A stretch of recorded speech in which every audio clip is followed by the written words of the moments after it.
Hey guys, what is up? SuperKmanrocks here, and we are back. It is finally time for the beginning of the 2023 LoL esports season. I know you guys have been eagerly awaiting the start of the year. I know I have been eagerly awaiting the start of the year. This offseason was crazy across all the major regions. Obviously, content on this channel has gone a little bit slower over the course of the offseason. I think after covering every single league last year, I needed a little bit of a refresher over the course of the offseason, but I have been just as excited as anyone else. Of course, if you want to know a few of my thoughts on some of the offseason changes, I did make videos on both the LCS and the LEC offseason changes. That's going to be linked up in the iCard right now. You can go ahead and check that out if you are interested. But today, in this video, we are going to be kicking off our Power Rankings series. Of course, if you follow this channel for an extended period of time, you'll know that before every single split, I do a Power Rankings video going over the teams as they are constructed, or at least as they are constructed when the video comes out, talking about some strengths and weaknesses, ranking every team from 1, in this case, in the LPL's case, to 17, ranking all the players in their roles from 1 to 17, as well as talking about maybe some best case scenarios, some worst case scenarios, tiering them all of the good stuff. This is my favorite series that I do on the channel all year long. So if you guys are excited for it, let me know down in the comments section below. I love making these videos, and obviously they're going to be quite contentious. These are some of the videos that I share most of my big opinions in, the ones that tend to get people fired up. And so if you guys do enjoy the video, I'm going to say this earlier, I usually don't say this before we kick off the video, but if you do enjoy videos like this, feel free to leave a like down below. It's really going to help, especially on these videos. They're the most fun to make, but they also do receive the most divisive of reactions. So, of course, let me know where you guys disagree down in the comment section below as well. It's not just my opinion equals the right answer. This is an open discussion. If you guys have any sort of feedback or thoughts, let me know that down in the comment section below. But I don't want to waste too much time because we've got a ton, and I mean a ton of teams to get into, because the first one that we are going to be kicking off our Power Ranking series with is going to be the LPL. As you know, the LPL, the biggest region by a considerable amount, 17 teams to get through. Like I said earlier, we're going to be going from number 17 in my Power Rankings to number 1, talking about the strengths, the weaknesses, everything in between, which means we're going to be kicking it off with the number 17 team in my personal Power Rankings going into spring 2023. So finishing dead last in my Power Rankings is going to be Invictus Gaming. IG, the former world champions, have fallen to the point where they are now coming in number 17, last place, the bottom of F tier, in my opinion, starting in 2023. So let's go ahead and go over their roster, and then I'll go ahead and talk about why I think I have them the lowest of all the LPL teams. They've got Nenny in the top lane, or I should say, quickly before we jump into this, I don't mean to give myself another aside already, but these rosters are still very much in flux. This video is being recorded on the 9th of January.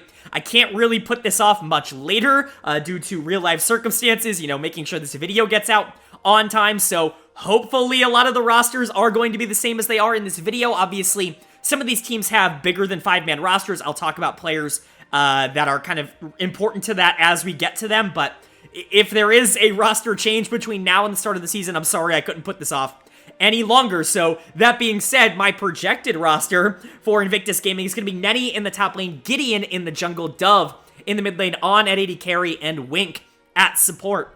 There is some good on this team, but for the most part, I'm really not super excited about the outlook of a lot of it.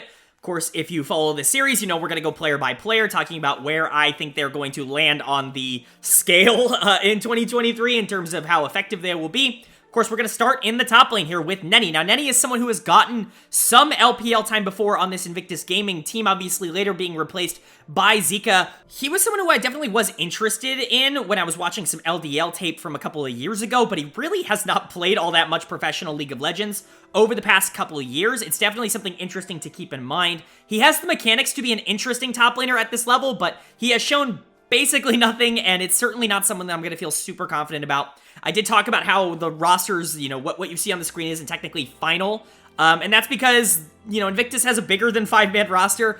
They do have YKSM coming in here in the top lane. He's a former PCS top laner who I actually like.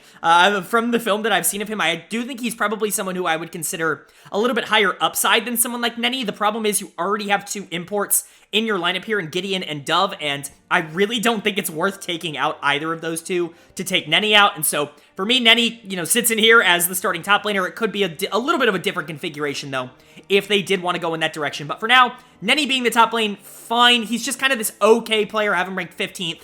I would say anything from like 14 or 15 down is just a player that I don't have a ton of high expectations for pretty much in any role. Obviously, some are going to be a little bit different. Some of these roles are going to be a little bit more contestable than others. Mid lane, jungle, these roles are definitely a little bit stacked at the top. And so maybe when you see a player that's pretty decent at a lower number, that's not always indicative of, their skill level. It's just more indicative of how good their role is. In Nenny's case, coming in at number 15 in the top lane, I definitely think that is indicative of where he is overall. He's not this top laner that I think is really going to be able to take over games. He's just kind of going to be there, and you're going to rely on a lot of the rest of the team to be able to pick up that slack.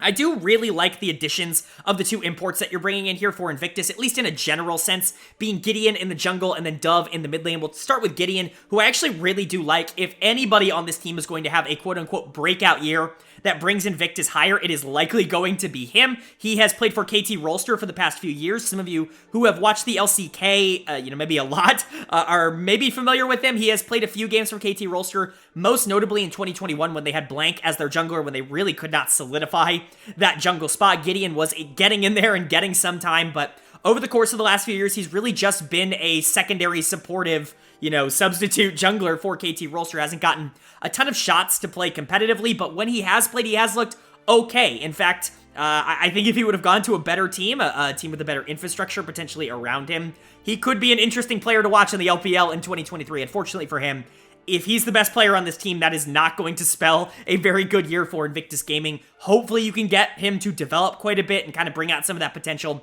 that some LCK teams have been seeing for quite a while now, but if he's not able to be that, if he's just what he has been, which is a replacement level jungler for KT Rolster over the past few years, then I'm not super stoked about where that's going to be going.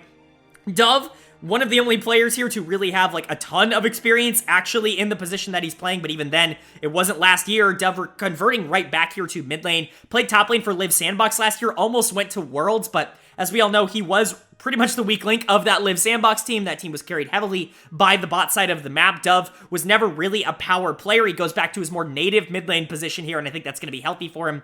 But even at that same time, it's not like Dove has ever been this spectacular mid laner. Certainly a player coming off of a year that he's going to want to forget. Maybe, you're kind of hoping that that's all just him playing out of position, him really not being up to snuff in the top lane, getting back into comfort here in the LPL with Invictus Gaming. Hopefully can get him back on that track. He's always been more of a control mage player, and so to see him go into that top lane certainly didn't work out in the way that everybody anticipated. I have him ranked the highest of anybody on this team. That's because to me, his floor is by far the highest. Most of the time when I have these player rankings here, at least in terms of numbers, that's going to kind of show where I think their floor is, where I think they'll start the season. Obviously, a lot of players can and probably will grow or regress throughout the year.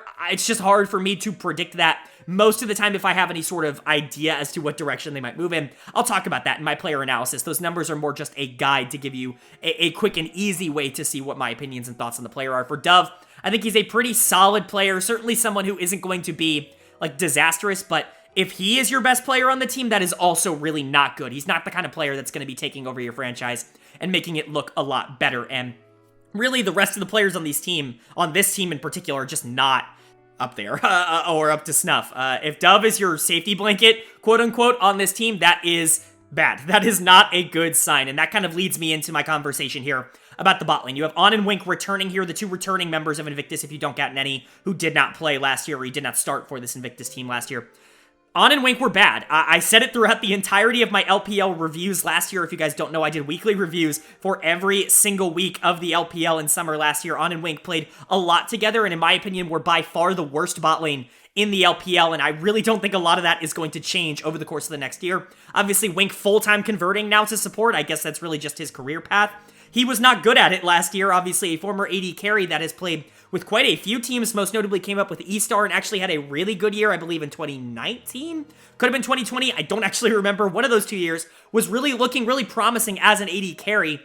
came over to Invictus, was going to be given a shot, and just did not perform. He eventually gets benched. They bring in On here to play with Lucas or Jinlu, and that doesn't work out, so they move Wink to support, and that also doesn't work out, but they do keep it around here, and so for me, this is a huge negative. This is probably the biggest reason why this team is sitting here in 17th place in my power rankings. If I felt they had at all a competent bot lane, I think that there would be some positioning that they could move up on. Not every team in this league is good, and so if you aren't the worst in every role, then maybe you're not going to be the worst team in the league. Unfortunately for IG, I really do think this bot lane is the worst in the LPL. On has shown promise at points throughout his career, but certainly not enough to carry what Wink was last year, which was just an abysmal support player. Obviously, you're really hoping that he can get the grasp of the role a little bit more in 2023 than he had in 2022, but it's just really hard to predict that. If I had to take a guess, I would say this continues to be a problem for Invictus Gaming, and you're looking at the rest of this roster, like I said, if Dove is the one you're hoping to make this bot lane look better, that's not good. If Gideon's the one you're hoping to make this bot lane look better, that's not good. Nenny is certainly not going to be that player, and so where on this team are you finding your wins? That's what's concerning me, and that's the reason they're going to fall into number 17 here. The bottom team in the LPL and the first team on my power rankings list. Moving on now to our number 16 team in the power rankings, and it's actually going to be our final team in F tier already. I really have these two teams as the bottom two in the league by a considerable margin. I don't think a lot of people are going to disagree with me on this one. Coming in at number 16 is going to be LGD Gaming, another team that was at Worlds just 2 years ago and has continued to down spiral until now we sit here, and this is what their roster looks like. It's looking like Xiaozhu in the top lane, Meteor in the jungle, XQW in the mid lane, LPC in the bot lane, and then Jinzhao at support. Obviously, I should get this out of the way. If I'm pronouncing anything wrong, please let me know. Oftentimes, I will watch these without audio, so if I say a lot of these players' names wrong, just tell me. I would rather know in the comment section, but be polite about it. Don't call me a moron for not knowing these names. Anyways, looking at this roster, this has significantly more upside to me than Invictus Gaming does. IG's roster just doesn't have a lot of hope, in my opinion. It doesn't have a lot of areas where I can see them being, like, better than, you know, bottom 3 in the league. LGD, I can kind of see a route for them to look a lot better. There are 3 players on this team I actually quite like, being Xiaoshu in the top lane, Meteor in the jungle, and then LPC in the bot lane, at least concerning where they're positioned in the power rankings. I don't obviously believe that they are great players for playoff contending teams, but all 3 of them I think relatively could be good. Xiaoshu, you guys might not be familiar with. He played for Royal Youth, RNG's LDL team, which is always a pretty good sign. That team, unfortunately, wasn't all that good, but he was okay, and he certainly showed some moments, I think with some better coaching, perhaps given a bigger workload on a team, you know, perhaps given more resources on a team that doesn't have as many good players around him, he could potentially be an interesting player on this team. I have him ranked pretty low because I think his floor is pretty low. If he came in and was a very bad top laner, I really wouldn't be all that surprised, but obviously it's really hard to project somebody who's never played in the LPL against some of the better LPL talent, because it's not like you're facing, you know, LCS level talent. No offense, LCS. This is some of the best in the world, especially in these solo lane positions. So for him, he comes in very, very low. He could get absolutely bodied. He could just not be on this level, or he could have a little bit of growth and upside. I do think the roster around him gives me a little bit more hope that they might be able to tap in and get some of that out. But for now, it's not someone that I'm going to be planting my flag in until he shows it on the LPL stage. Someone I do really want to talk about for LGD, and by far the best player on this team, so long as nothing has changed, is Meteor. Congrats to Meteor. He's coming back here to the LPL. Obviously, he took last year off. I'm not sure why, if that was a contract thing, or if he just didn't want to play, or if no team wanted him. I'm not exactly sure why Meteor wasn't in the league, but he is back here. Unfortunately, it's on LGD, not exactly the best team to come back on. We have to remember, move back 3 or so years in your memory bank if you're an LPL fan. Meteor was one of the up-and-coming stars in the jungle position in the LPL for that BLG team. It just never really clicked. They brought in Fofo in the mid lane. Obviously, they had their giant off-the-rift dispute. I don't want to get into that because I really don't want to talk about Fofo, but, you know, off the rift. But, you know, Meteor kind of gets a little bit shafted from that. He then gets another start with BLG after they get rid of Fofo, with players like Zeka that obviously we know a lot more of now, but at the time, it just really felt like his career was kind of downward spiraling and eventually just landed him out of the league. And for him to get another shot here, I'm really excited to see that. He was a player that I loved watching, and I really did at points see him as a top 5-ish jungler in the LPL, which at this level, when you're 16th in the power rankings, F tier, Like, that's the kind of upside you dream and pray for, to get a player like that on your roster. And so hopefully they can turn him into something relatively close to what he was last time he was in the LPL.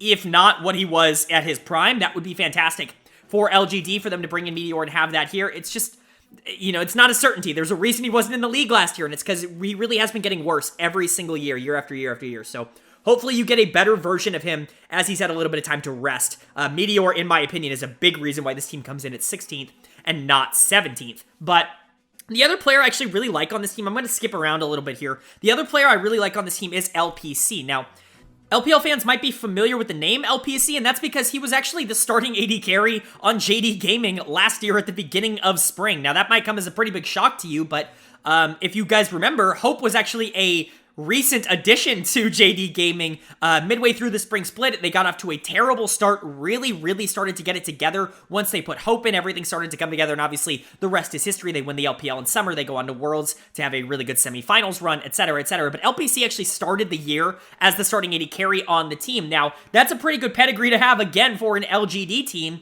that really is just looking for players who might be able to compete. Yes, LPC was a weak link for a JD Gaming team, but you don't really need him to be, you know, the weak link for some of the best teams in the league. Is still probably a pretty good player for some of the bottom teams in the league, and that's kind of what you're hoping you're getting from LPC here. If you can get a good version of Xiaoshu, Meteor, and LPC, this team might be better than the 16th ranked team. I've seen a lot of people just put them at 17, no questions asked, not a lot of talent. I disagree with that. I really do think there is some upside here with those three players. The other two I'm definitely more concerned about. Let's start with XQW in the mid lane. I believe it's XQW. I'm just going to call him that. If it stands for something, please let me know. But XQW in the mid lane, a longtime LDL mid laner, is really not somebody who's had a ton of experience outside of the LDL. He's been given a lot of opportunities both on WE Academy and here on LGD Academy last year. Has been okay. Honestly, I like the tape I saw from him. Doesn't scream major upside to me, but screams like a decent player at the position. That's the reason he comes in at number 17, is there's a lot of really good mid laners in the LPL, and I just don't see a world in which XQW is ever better than, like, 14th. Like, he's going to be a player that I don't think you're going to, you know, freak out about having in the mid lane, but certainly isn't someone who I think is going to make your team all that better. If you're looking to be a playoff team, I don't think you can have XQW as your mid laner, but he's not this, like, gigantic black hole that I think some of the players on Invictus are, most notably Wink. Obviously, I think the weak links of both teams are, I'm sorry I'm comparing the two a lot, but they're my 2 and F tier. I just think XQW has a little bit of a higher floor than that, but it's just never someone who, in my opinion, is ever going to turn into a superstar here. Hopefully I'm wrong. Obviously, he looked okay. If he can mesh well with Meteor, if he can have some good plays roaming, then maybe he's going to be a little bit more valuable than I'm giving him credit for, but he just doesn't seem like that kind of player. Also, fun note, he starts the year of the mullet here in the LPL. There are so many players rocking the mullet in the LPL this year. Always got to respect that. Finally, we're going to talk about Jin Zhao here at support. Obviously was the support for this team last year. He's the only returning member of LGD from last year. He had moments, which is more than I expected him to have. There was many times going into the year that I was like, this is going to be the worst support. They're really not going to be able to hold up at all in the bot lane. And there were times where they looked competent in the bot lane here for LGD. It just wasn't all that consistent. Jin Zhao certainly isn't some superstar support that is going to make the team a ton better, but I guess you theoretically could do worse, and if you get a good version of LPC, I think Jin Zhao's the kind of player that can at least not be bad enough to bring him down, or at least that's what you're hoping. Obviously, another player very similar to Wink, who has played almost his entire career as an AD carry, and this is going to be his second year as a support here in the LPL. You're hoping that he picks up some of the minutia of the role a little bit better, but overall, just a meh support, right? Somebody who I personally wouldn't want on my LPL team, but isn't going to absolutely kill you. And I think that's really the grand picture here for LGD, is a lot of players that are fine, but not a lot of players that are, like, pushing you forward and really positive. And so hopefully you can get some surprisingly good performances out of players like Meteor and LPC and Xiaoshu, but I'm just not really all that excited. And if they fall, you know, a little bit flat of their expectations, I'm certainly not going to be all that shocked, as I don't think a lot of the community would be. So they come here at number 16, the top of F tier. Moving on now, we are done with our bottom two teams, our F tier, if you will, and so it's time to move on to our D tier. Now, before we jump into it, The D tier, to me, teams that likely are not playoff contenders, teams that I would be very surprised to see kind of in the playoff conversation, but to me, they are a significant step up from what we had just seen in the F tier. I think the bottom two teams are pretty clearly the bottom two teams, in my opinion. Every team from here on out has some form on the team that I think is interesting, or some players that I think could grow into being solid players, even if I don't think the whole package is going to fit together. So kicking off our D tier and coming in at number 15 in my power rankings is going to be Ultra Prime. Now, Ultra Prime certainly made some moves this offseason, definitely not a stagnant offseason for a team that disappointed. There's really no other way to say it. They disappointed heavily over the course of last year. They spent, I want to imagine, quite a bit of money on a roster that had talent. They had Crime, they had Elk, they brought Zoom in over summer, and obviously not all of those things worked out, but they at the very least were on paper a team that was supposed to be near the playoff contentions. Now, you can see on the screen, they finished 15th, they went 12-26 in the summer. That's their game score, not their match score, obviously. And nothing ever clicked for this team. They had to go back and forth with a lot of roster members, tried to make some changes towards the back half of summer. Nothing really ever clicked. Now, some of those things stood, some of them didn't. Really only one player kind of quote-unquote returning here. But even then, it's still a roster change, I would say, because he's starting the split in the main roster. So, Ultra Prime in 2023 is looking like Harry in the top lane, Ning in the jungle, Ching in the mid lane, Doggo at AD carry, and Baolan at support. Now, this is an intriguing roster. I'm going to talk about this first and foremost. Obviously, two players, quote-unquote, coming out of hiatus or retirement or break or whatever you want to call it here, Ning and Baolan, two former world champions. And you're probably sitting here wondering, why is this team ranked 15th if they have two former world champions with Invictus Gaming here on the team? And that's because, first of all, I don't think that they are the two most consistent players from that IG team, and certainly not in recent years. They haven't been, or at least before they took their hiatus last year. But also outside of that, the talent on this roster is not up to snuff to even imagine them being close to that if Ning and Baolan were both still what they were in their prime. So let's go ahead and start talking about where they are at, each of these players individually, I should say. Let's start with Harry in the top lane. He's really the one returning member of Ultra Prime here. He actually got some time with Ultra Prime towards the back half of the season when they realized that Zoom was perhaps just the worst top laner in the region at the time. And he was okay. He's certainly not someone that I'm going to hitch my wagon to. Kind of just an okay top laner that I think could be someone that surprises. If he turns out to be a carry-oriented top laner, quote-unquote, I will be a little surprised. But if he turns out to be the same level as someone like a Cube over on Rare Atom, I'm not going to be entirely shocked. Like, that gap isn't super huge for me. He's just not someone that I think I'm overly excited about having in the roster, and that's going to be a theme with these solo laners, and I'll get to that in a bit. But a big reason why Ultra Prime is sitting down here at 15, even though they do have some players on this team with a little bit of hype around them, I do think they probably have the worst solo lane duo in the league. Harry, and we'll get to Ching, just don't inspire a ton of confidence in me that they're going to be able to create a lot of pressure on their sides of the map without a ton of assistance from the rest of the team. And it really just puts a lot of pressure on Ning in the jungle and Baolan in the support position to be able to create that pressure themselves. And that's never a good sign when you're saying that going into the season. But Harry is a big part of that. I do think he's probably the better of the two solo laners, but not by an incredible amount. And then you've also got Ning here in the jungle. Obviously, former World Finals MVP. That's a pretty good track record to have, but we haven't seen him play in a little while. He's always been a very feast or famine jungler. This is somebody who at times has looked very good, at times has looked very bad, and one of the things that does worry me a bit about Ning, while I do think he is by far the most talented player on this team, I'm not sure his playstyle is super conducive to playing with worse players. He really capitalized on the fact that he had some fantastic solo laners that were pretty much always winning in their 1v1s so that he could play this more counter jungle, aggressive style. Obviously, the game changes over the past, couple months, preseason changes, have really affected how I think Ning is going to play the game. I'm not saying he's going to be a bad jungler by any means, but I'm certainly holding off calling him a great jungler. I have him and Meteor at 11 and 12, kind of back-to-back, both players that are coming back after some time off in the LPL. I think he's just a little bit less reliable than a player like Meteor. I'm not exactly sure what we're going to be getting out of Ning, but if I had to take a guess, I'm actually going to be a little cautious moving into the year. A lot of people are going to be more optimistic. It's just not where I'm at. If he shows up and he's really like this carry performance jungle player like he was on IG for bits of times, and if he can really make these soul laners look a lot better, then maybe Ning is that guy.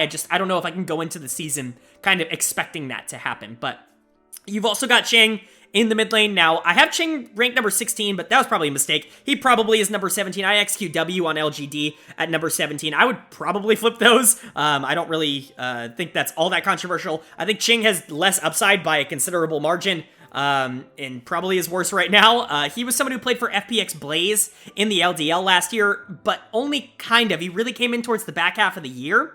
And he replaced a much better mid laner, in my opinion. And so it's really difficult to understand, like, what exactly a lot of these LPL teams see in him. Clearly, I haven't seen it yet. He was fine throughout the playoffs in the LDL. That was really the biggest sample size of games that he got to play throughout the entirety of the year. Other than that, he was more of a backup in the LDL. So it's going to be interesting to see if he's going to be able to adopt that, you know, role here in the LPL, or if he's more so going to be just kind of a meh mid laner. If I had to guess, I would say he's going to be a weakness for this team. He's probably going to be a weakness in pretty much any matchup they go into. I can't imagine there are going to be a lot of mid laners that I would rank as, you know, more experienced or more talented than Ching. But obviously, with a player that we've seen so little of, we've seen this in the past, sometimes they can be fantastic. Sometimes you just see the natural raw tools, and you don't need to wait to see the production in a league like the LDL. And that might be what Ultra Prime is going for here. Unfortunately, it just makes it very hard to feel a lot of confidence for him going into the season. But the bot lane is actually really intriguing, and this is probably the part of the team I'm most excited to talk about.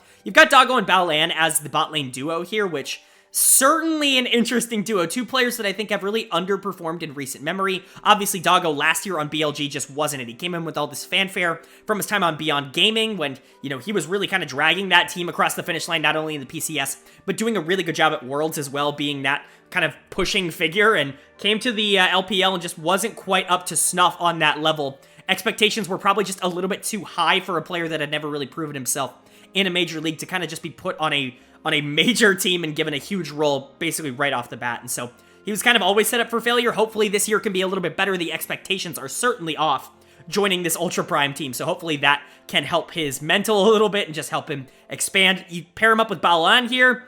Really intriguing. Baolan was actually someone who I think really started to tail off on the back half of that IG kind of run in 2019, or, you know, obviously the 2018 World Championship.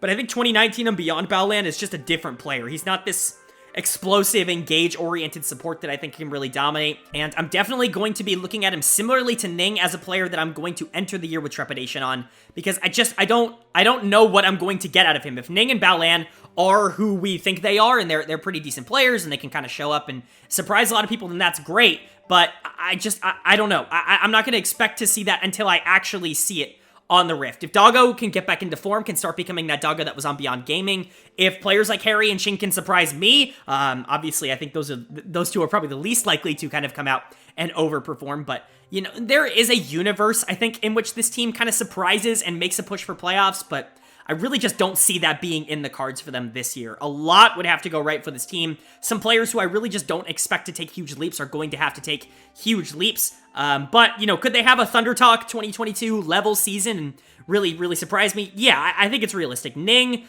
Baolan, if they can get on page, and if Doggo can really, like, show up and be a mid-tier AD carry in the region, that's going to be good.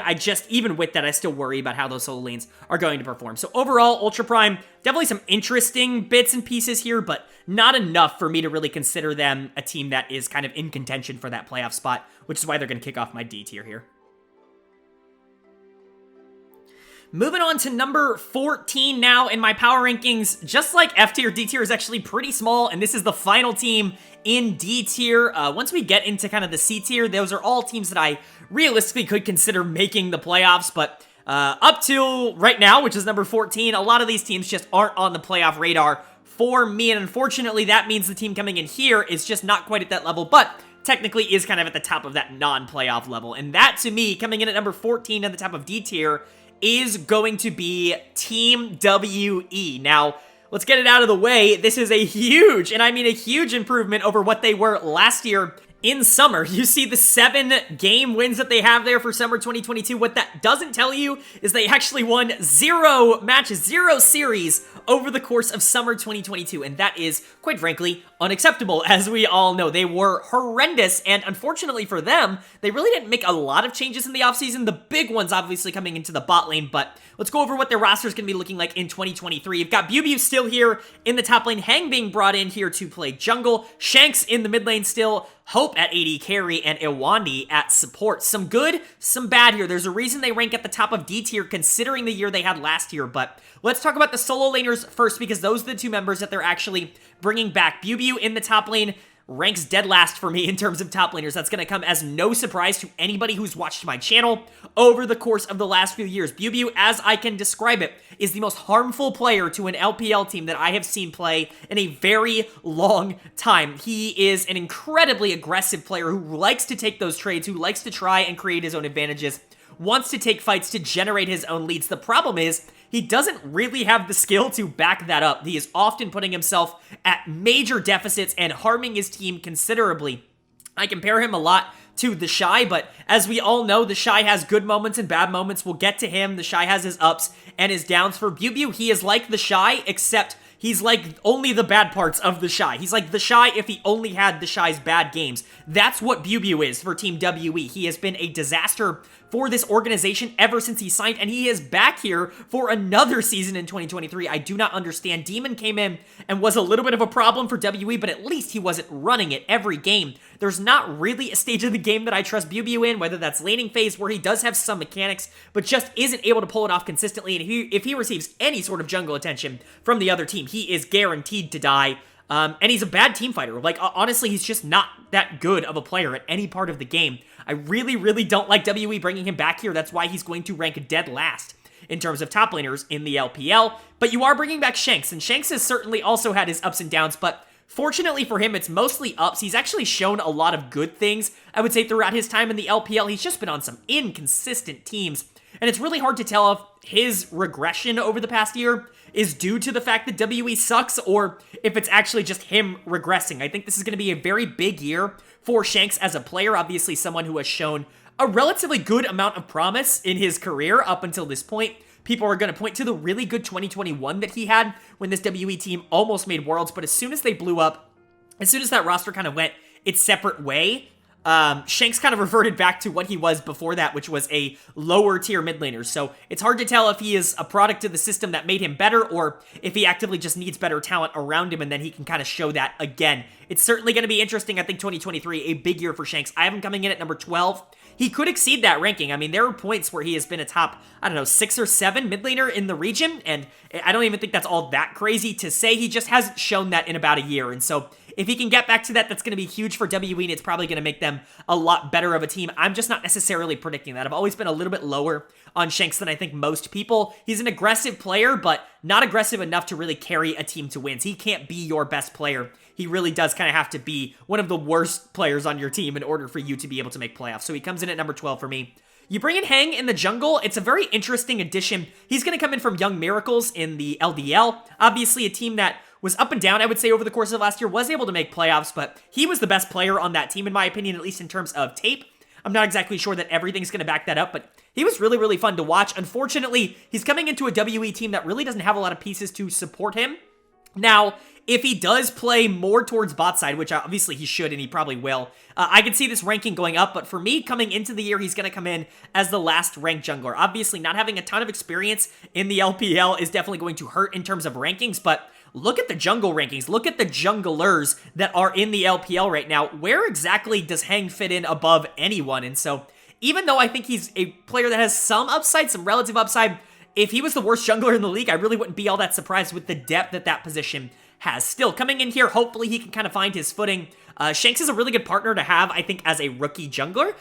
Shanks is the kind of player that is going to be willing to push forward, but will also be willing to move around. Not necessarily the most talented player at the position, but someone who does know where he needs to be at times, and I think that could be a really good, bridging point for Hang. The problem is, hopefully he doesn't get into the trap of feeling like he has to babysit Bubu in the top lane, because that just hasn't worked for any jungler that has ever played with him. And so it'll be interesting. It's probably going to fall somewhere in the middle of probably a little bit above 17. But if he was around that area, I really wouldn't be all that surprised. He still has a ton to show me. While I do think he's got a little bit of promise and some upside, certainly not enough for me to rank him as oh, this guy's definitely going to come into the LPL and not just be a bottom 5 jungler, right? I have a hard time saying that. So he's still got to prove it, especially with the team he has around him. But all the excitement and all of the expectation that this team is going to have is based almost entirely on this bot lane. Hope and Awandi come in here to play for WE. Hope obviously just came off of a semifinals run at the World Championships with JD Gaming. He gets replaced by Ruler. Tough break, so he goes here to WE. Definitely a downgrade for him. But in my opinion, this is definitely not the surefire, like, home run move that I think a lot of people think it is. I like Hope as a player. That's why he comes in 7th in my AD carry rankings, by far the highest ranked player on WE, and I think that's true. I think he's the player that I feel most confident about on WE moving into the season, but I have always been a little bit lower on Hope as a general player over the course of last year. Obviously, he made JD Gaming so much better when he joined, but his personal performances, he never really had to be that guy. One of the big reasons why Hope was really successful on JDG and why he kind of facilitated the rest of that team was because he was such a low resource player. And so for him coming in here on WE, he's likely going to need to be the carry, and it's just not something I feel super confident in saying that he's going to do at an exceptional level, at a level that would carry WE to playoffs. I'm not saying he's a bad player by any means. In fact, I would say that most teams in the league would like to have Hope and would prefer to have Hope, and he can carry games, but it really is not about just carrying games. He's going to have to carry a lot of games in order for this WE team to be as successful as they probably want to be, like anywhere near the playoffs, and I just don't think Hope is necessarily built for that. Hopefully you can get a lot out of Hang. I think that would help a lot if you got him in the jungle to really start propelling things, but don't feel super confident about Hope being your main guy here, and then Awandi coming in here to play support. Obviously, Awandi's been fantastic years in the past, but as we've learned over the past year or so, maybe a lot of that was how good his bot laner was, because turns out his bot laner is really, really, really freaking good in Light, and so we'll talk about him a little bit later, but Awandi comes in here to play with WE. He got replaced last year by Lumao, and despite what Reddit will tell you, Lumao was better. He was better for a majority of the year. He made that team better, and so Awandi really does have a lot to prove. I rank him at 9, and that's pretty generous, I would say. Support's definitely a position where I think you could be ranked a little bit higher, even if you're not like the best player. The depth at that position isn't necessarily there, but Awandi and Hope have a lot to show. They're going to be the carry focal point for this WE team, and if they're able to do it, great. If they're not, this WE team is quite frankly doomed. They could be a lot lower than 14th if Hope and Awandi don't pan out, but the talent of that bot lane makes me think that they at least have a chance. That's why they come in at number 14 here and at the top of D tier. Hopefully Shanks can get back on track. Hope can be that carry presence that you need, and Bew hopefully doesn't run it down too much to ruin your season. Moving on to number 13 in my power rankings now, we are entering the C tier. And like I talked about a little bit in the previous entry, entering the C tier are now teams that, well, I don't necessarily think they are, playoff guaranteed teams. These are teams that really wouldn't surprise me if they did end up overachieving, making the playoffs. They're just not something that I'm going to hitch my wagon to. Not teams that I think are going to make giant differences or cause huge ripples in the league, but definitely teams with talent on them. Unfortunately, we have to kick it off somewhere, so kicking it off at number 13 here, kicking off C tier, it is going to be Rare Atom. They're coming in at number 13, and this might be a little bit higher than some other people are going to put them. You might see this team and then look at a team like WE from the previous post and kind of wonder why they're above them, but I'll kind of get into why I think I have a little bit of a higher floor for a team like Rare Atom than a team like WE. But going ahead and looking at their lineup for 2023, it's looking like Cube in the top lane, Leon in the jungle, Strive in the mid lane, Awesome at ADC, and Southwind at support. Now, some good, some bad, a lot of the same here for Rare Atom, a team that really did disappoint over the course of summer. They actually had a really good spring. They ended up making playoffs in spring, which surprised me quite a bit, and it surprised a lot of people. I predicted that their wheels would fall off quite a bit in summer, and they did just that. This was a team that was kind of always punching above their weight, but they do have some talented players, and for me, that does kind of kick off in the top lane here with Cube, a player who I think has been kind of unanimously underrated for quite a while now. Certainly not a superstar top laner in the LPL, but somebody that I think is a really solid starter for a lot of teams in the LPL, including Rare Atom. This is a guy who's been incredibly consistent. You know you can win with him up on that top side, and maybe he's not this super big carry presence.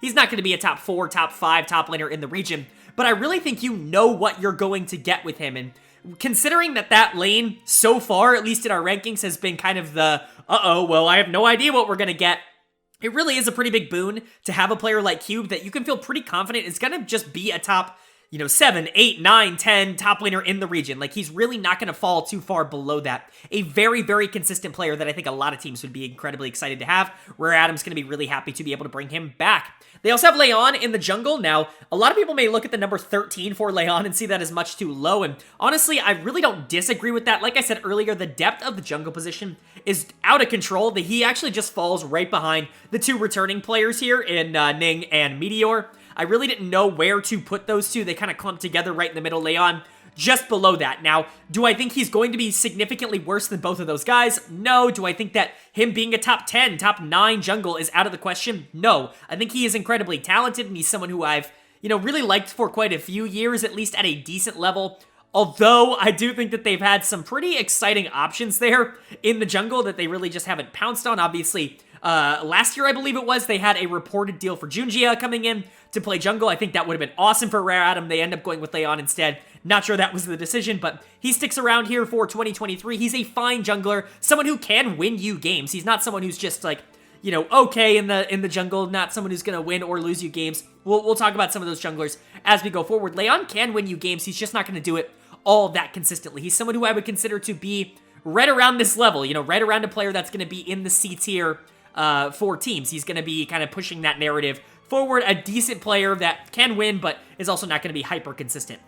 You're bringing back Strive in the mid lane here. I actually really like this move. Strive showed a lot of progression throughout 2022. I actually really liked his ability to go from what he was in spring, which was kind of the weakest member of that Rare Adam team that really overperformed, to by the time the summer was over, he was probably the best member of the team. He comes in as my number 10 mid laner, and I could see him potentially going up from there. Obviously, a lot of people were a little bit frustrated with Strive towards the back half of the year. He didn't have the best end of the season, but outside of that, I think when you're talking just about the progression that I saw him make in laning assignments and also in map awareness and being able to play for the team, I think him returning here as kind of your top 3 coming back here in Cube, Leon, and Strive, I think it's definitely a positive. These are the 3 players I would have brought back as well. Bot lane certainly was by far the biggest weakness for this Rare Adam team last year. So to bring back Strive, who I think really showed improvements, Cube, who's always been incredibly consistent, and Leon, who really is a pretty decent player, not a superstar, but a decent player. I think bringing those 3 back is always going to be good for Rare Adam. And then you look at the bot lane here. You've got Awesome and Southwind coming in here. Rare Adam's bot lane was a problem last year. I talked about how IG, Invictus Gaming's bot lane, was probably the worst in the league. Rare Adam was very, very, very close. iBoy, Yuyanja, whoever was in there at the time, Zora, whoever was playing was not good for Rare Adam. It didn't really matter the configuration, so I understand wanting to get some new faces in the building. Now, I'm not entirely sold that these new faces are the right ones. Awesome obviously played for LGD last year. Came in midway through the season for Eric, who just wasn't all that good in summer. And honestly, he was okay. He was probably the best part of that LGD team towards the back half, maybe other than Shadow, who I think had some good moments, but he actually showed some pretty decent performances. Now, there was no consistency in that, but it's hard to really blame him for that as an AD carry on a really bad team with a bad support. It's hard to know how much is you and how much is the team, and so he's being given another shot here on a better team in Rare Adam, and hopefully he can kind of capitalize on some of those better performances he showed throughout the last year, rather than just being the like up and down, inconsistent player. I have him ranked at 13th. I think that's about where he will stand. That's somewhere in between the good and the bad performances. I think that's probably going to be where he is now. If he turns into like a top, 8, 9 AD carry in the region, 8, 9 might be a little high. Maybe a top 10, 11 AD carry in the region. I'm not going to be entirely surprised. He does have the talent, and he really has shown an ability to play at this level. And there's just been no consistency with it. Unfortunately, I'm a little bit worried about his partnership with Southwind being the one to bring that out. Southwind is someone who I have criticized pretty heavily on this channel. Puff and Southwind as a duo finally broken up. They got their shot. Thunder Talk last year to really perform after failing on Invictus Gaming for a couple of years. And they were bad. They got replaced midway through the year by Kepler and Yao Yao. And Kepler and Yao Yao were fantastic. They were a great improvement to that TT team that almost got them into playoffs. And so Southwind coming in here to Rare Adam might be another case of a bad support for this Rare Adam team that just can't seem to land a bullseye in that position. But you're just kind of hoping that he has a little bit of a bounce back. Obviously, this is the first time he's been separated from his bot lane partner in quite a while. I think Awesome is significantly more talented than a player like Puff, at least in the grand scheme of things. Going into 2023, obviously Puff has had some good years, but I think Awesome's just got more upside, and I'm glad they brought him in instead of Puff, and I think if Puff were here, I'd be significantly less excited about this team, but Southwind's just not someone who's always jumped out at me. He's an engage-oriented player, but really just like a hook player. He doesn't really play a lot of the other engage champions. It's a lot of Thresh, a lot of Thresh, some Nautilus, things like that he really does bring out and kind of play. And while that style is pretty good, it's definitely looking like we're getting a more Enchanter meta going into next year, so it'll be interesting to see how those two play off each other. I am a little bit concerned with how that bot lane is going to pan out. Obviously, bot lane was a weakness for this team last year. It looks like it might continue to be a weakness for this team going into the year, but players like Strive that I think you can play through, I think can bring this team above some of the other teams that we mentioned. I like Strive's development. Leon can win you games. Cube is incredibly solid in the top lane. There are good parts here, and if you are getting a more improved version of Awesome, and perhaps Southwind can be just a tad bit more consistent, this Rare Atom team could surprise a lot of people and perhaps, you know, maybe make playoffs. Like, it's not entirely out of the question. It's just certainly not something I'm going to predict. I think the top side is really strong, and the bot side is quite weak, which is why they come in at the bottom of C tier. If you wanted to put them at the top of D tier, I really wouldn't be all that opposed to it. Obviously, I think they're kind of in that same range as a team like WE, but they're also kind of in the same range as some of the teams above them. So this is where they end up for me, 13th in my power rankings and the bottom of C tier going into 2023. Moving on now to our number 12 team in the power rankings. We're getting very close, dangerously close, to those playoff rankings. The top 10 obviously make the playoffs in the LPL, so pretty much anybody obviously from last rank up, you know, through this one included, has a chance to make playoffs, and is a team that I do think has some potential, and this team is certainly no exception because they did actually make playoffs last year. They're the first team coming in this video to quote-unquote drop out of the playoffs, so coming in at number 12 for me, and in the middle of the C tier, it is going to be Fun plus Phoenix. FPX coming in here at number 12. Some decisions made this offseason, some I agree with, some certainly questionable at best. Let's look at what their lineup's going to be looking like in 2023. It's going to be Xiao Laohu in the top lane, Hacker, I believe, in the jungle. We'll get to that in a bit. Care in the mid lane, LWX at AD carry, and Lele at support. Some good, some bad here. Obviously good. They were able to keep LWX. That's a huge plus. This is a player that looked like he was gone for a lot of the early part of this offseason, but they were able to keep him around. Still the only remaining member of that World Championship team from 2019, and so good to keep him around. Care coming back? Okay, I can totally get that. Xiao Laohu still being here? Okay, I can get that. Some question marks outside of that. Hacker is starting, quote-unquote, here in the jungle. Haoye is kind of here as well. He was their Fun plus Blaze jungler last year, and he was actually really good in the LDL. It looked like he was going to be the starting jungler for this team going into the offseason, but they actually just recently signed Hacker. That, to me, leads me to believe Hacker's going to be the starter, but I honestly think Haoye has more upside for this team, so we'll talk about Hacker first, I guess, since we're already on him. If it is going to be him, he's a player who's been around in the league quite a while. I actually really liked Hacker a couple of years ago, back when I believe E-Star was still called E-Star, and he was the starting jungler on that team. They were looking really solid. They overperformed a lot of expectations. I thought Hacker looked like a pretty solid mid-tier jungler in the league. He's kind of been given chance after chance on that same organization.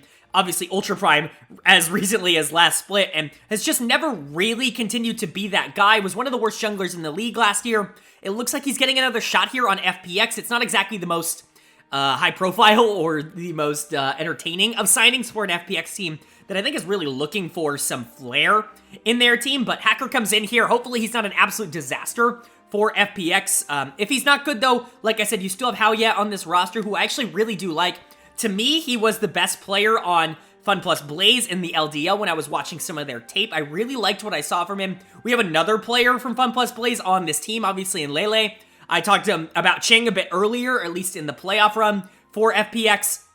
A lot of really good talent from that team, and still they were kind of underperforming. I'm not going to blame it entirely on the jungler or the support or anything like that, but it is something to note that with all that talent, they still weren't able to hoist the LDL trophy. And so for Hacker here, hopefully he can maintain that role, but they do have a pretty nice backup plan in case he's not able to. You do have Xiao Laohu in the top lane here, obviously someone who got replaced midway through last year. Not a bad player by any means. He's actually kind of competent. Obviously, when Summit came in for FPX last year, the team did get better, even though Summit wasn't perfect. He was generally an upgrade, but Xiao who is a fine player. I think someone who can be on a competitive team. I have him listed as the 10th best top laner. That is pretty much right smack dab in the middle. I know it's not the actual middle, but in terms of rankings, it's probably around like the mid-tier of top laners. That's about where I think he'll land. He's a good top laner, not someone who's really going to push you super far over the edge. It isn't quite as experienced in that middle tier as a player like Cube, who we just talked about, but is a fine player. Certainly not someone that is going to demolish your season, especially if your goal is just to make playoffs and not necessarily to be a title contender. As for Hacker and How, yeah, I have them as number 16 in terms of rankings. Hacker was around number 16 in terms of junglers last year, maybe even lower. But obviously going into a new season, at least he has some level of experience, and he has played at a decent level at an LPL, level in the past, and so maybe there's something there. How, yeah, I think is an interesting player, so they come in at number 16. That's still really low, but it is worth noting.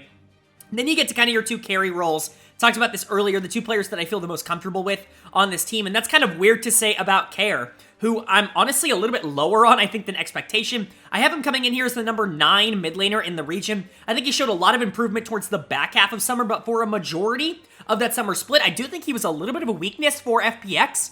Hopefully he can start to get things together a little bit more concretely here in 2023, because this team is really going to be relying on him to take that second year jump. He was really good in their playoff run. That is one thing I want to point out. In their playoff run last year, obviously they finished 8th. We're a little bit of a competitive team towards the back half. They were able to win a series in the playoffs, and that Care was a big part of that. He was the best player on this team in the playoffs. So if you can get that form of him throughout an entire regular season, that's going to be a lot more appreciative than what he was for all of summer 2022, when he really was given the reins for FPX to kind of be one of the more carry-oriented players on that roster. You're really hoping to see a lot of growth from him. And then, of course, I already talked about him a bit. LWX coming back here. He's been here for, like 6 years now? A really, really long time. Obviously, the only member of this World Championship team still here. He's fine. He's a really good player. If you would have asked me before last year, I would have told you he's a top 3, top 4 AD carry in the LPL. But he really did have just this super mediocre 2022. And it's very frustrating because LWX really felt like the guy that was holding FPX together over the course of 2021. I talked about it a ton in my rankings. Hell, I even think he had a really good spring. He just kind of really was super lackluster, super mediocre, I think is the word I want to use, in summer. He wasn't necessarily a huge problem for the team. There wasn't a lot of situations where it felt like he was losing his team games. He just wasn't being this big carry presence like he had been for a lot of the years before. And so if he can get back to that, FPX certainly could be a playoff team. LWX is probably the best player on any of the teams I have outside of the playoffs. He is that good, but until he shows that off, until we see that again after what was a pretty down year last year, I'm going to have him ranked as the 8th best AD carry and as someone who's just kind of in that zone where he can win games, but he's not necessarily going to do it super consistently. I think something that also worries me a bit is the synergy that you don't know if you're going to get between him and Lele in the bot lane. Lele obviously coming up from FunPlus Blaze, another player they're just promoting from their academy team. He could be a good player. He definitely showed signs in the LDL, but I think that bot lane overall was a little bit questionable over the course of the year. I like Lele, but I didn't really see anything that made me stand out, right? Like, it's really hard to evaluate supports when they're not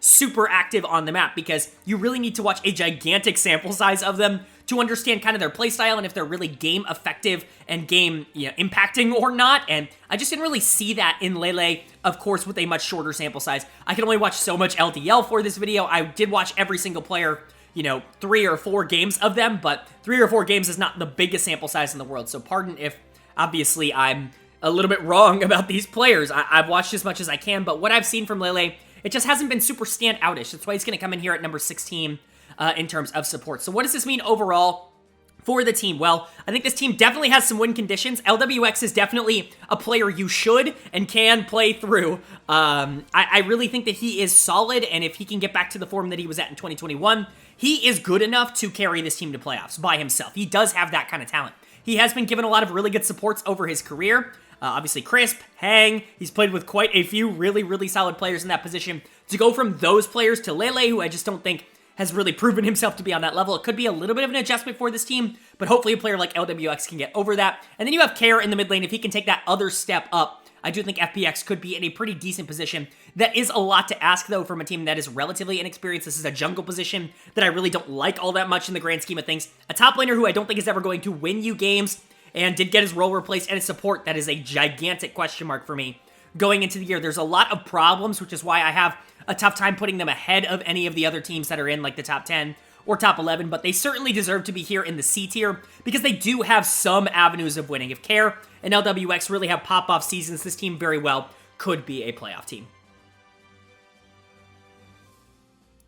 All right, that is going to move us to our number 11 team in the power rankings, and that means my final projected non-playoff team. A pretty big spot here that I actually went back and forth on right up till recording this part of the video. I think 11 and 10 are very, very similar in terms of skill level. One I think has a little bit of a higher floor, one I think has a little bit of a higher ceiling, and I'll kind of talk about how I feel with those two when we get into number 10, but coming in at number 11 here, and my final non-playoff team for 2023 spring is going to be Thunder Talk Gaming, TT Gaming. And I really hate to do this. I really like this roster. Honestly, it really does pain me to not put them inside the top 10 because I think they showed a ton of improvement over the course of last year. A lot of the players that really needed to step up did step up towards the back half of the season. They couldn't finish it out in the final week or two of the season to get into the playoffs, but they went on a really solid run over the second half of summer, and then they made some really interesting changes here to their roster, which is looking like in 2023, Hoya in the top lane, Beishuan in the jungle, Yukal in the mid lane, Huanfeng at AD carry, and Jinlu at support, I think. Yao Yao is still here, and we'll get to that when we talk about the role, but it looks like Jinlu is going to be the main starter here, obviously formerly known as Lucas on Invictus Gaming. But Thunder Talk really, really, really looks intriguing right here. Like this configuration of 5 players, mostly because they do have top-end star-level talent that can carry a team, but I just need to see more prolonged consistency from everybody else here. We'll start in the top lane with Hoya. They're bringing him back, obviously. Former Damwon top laner here, someone who was filling in before they could figure out whether or not they wanted to play Bertle for an entire split before Nuguri came back. A lot of ups and downs with Hoya in his career. He finds a home with Thunder Talk about midway through 2022, and he actually plays pretty okay over the course of the summer split.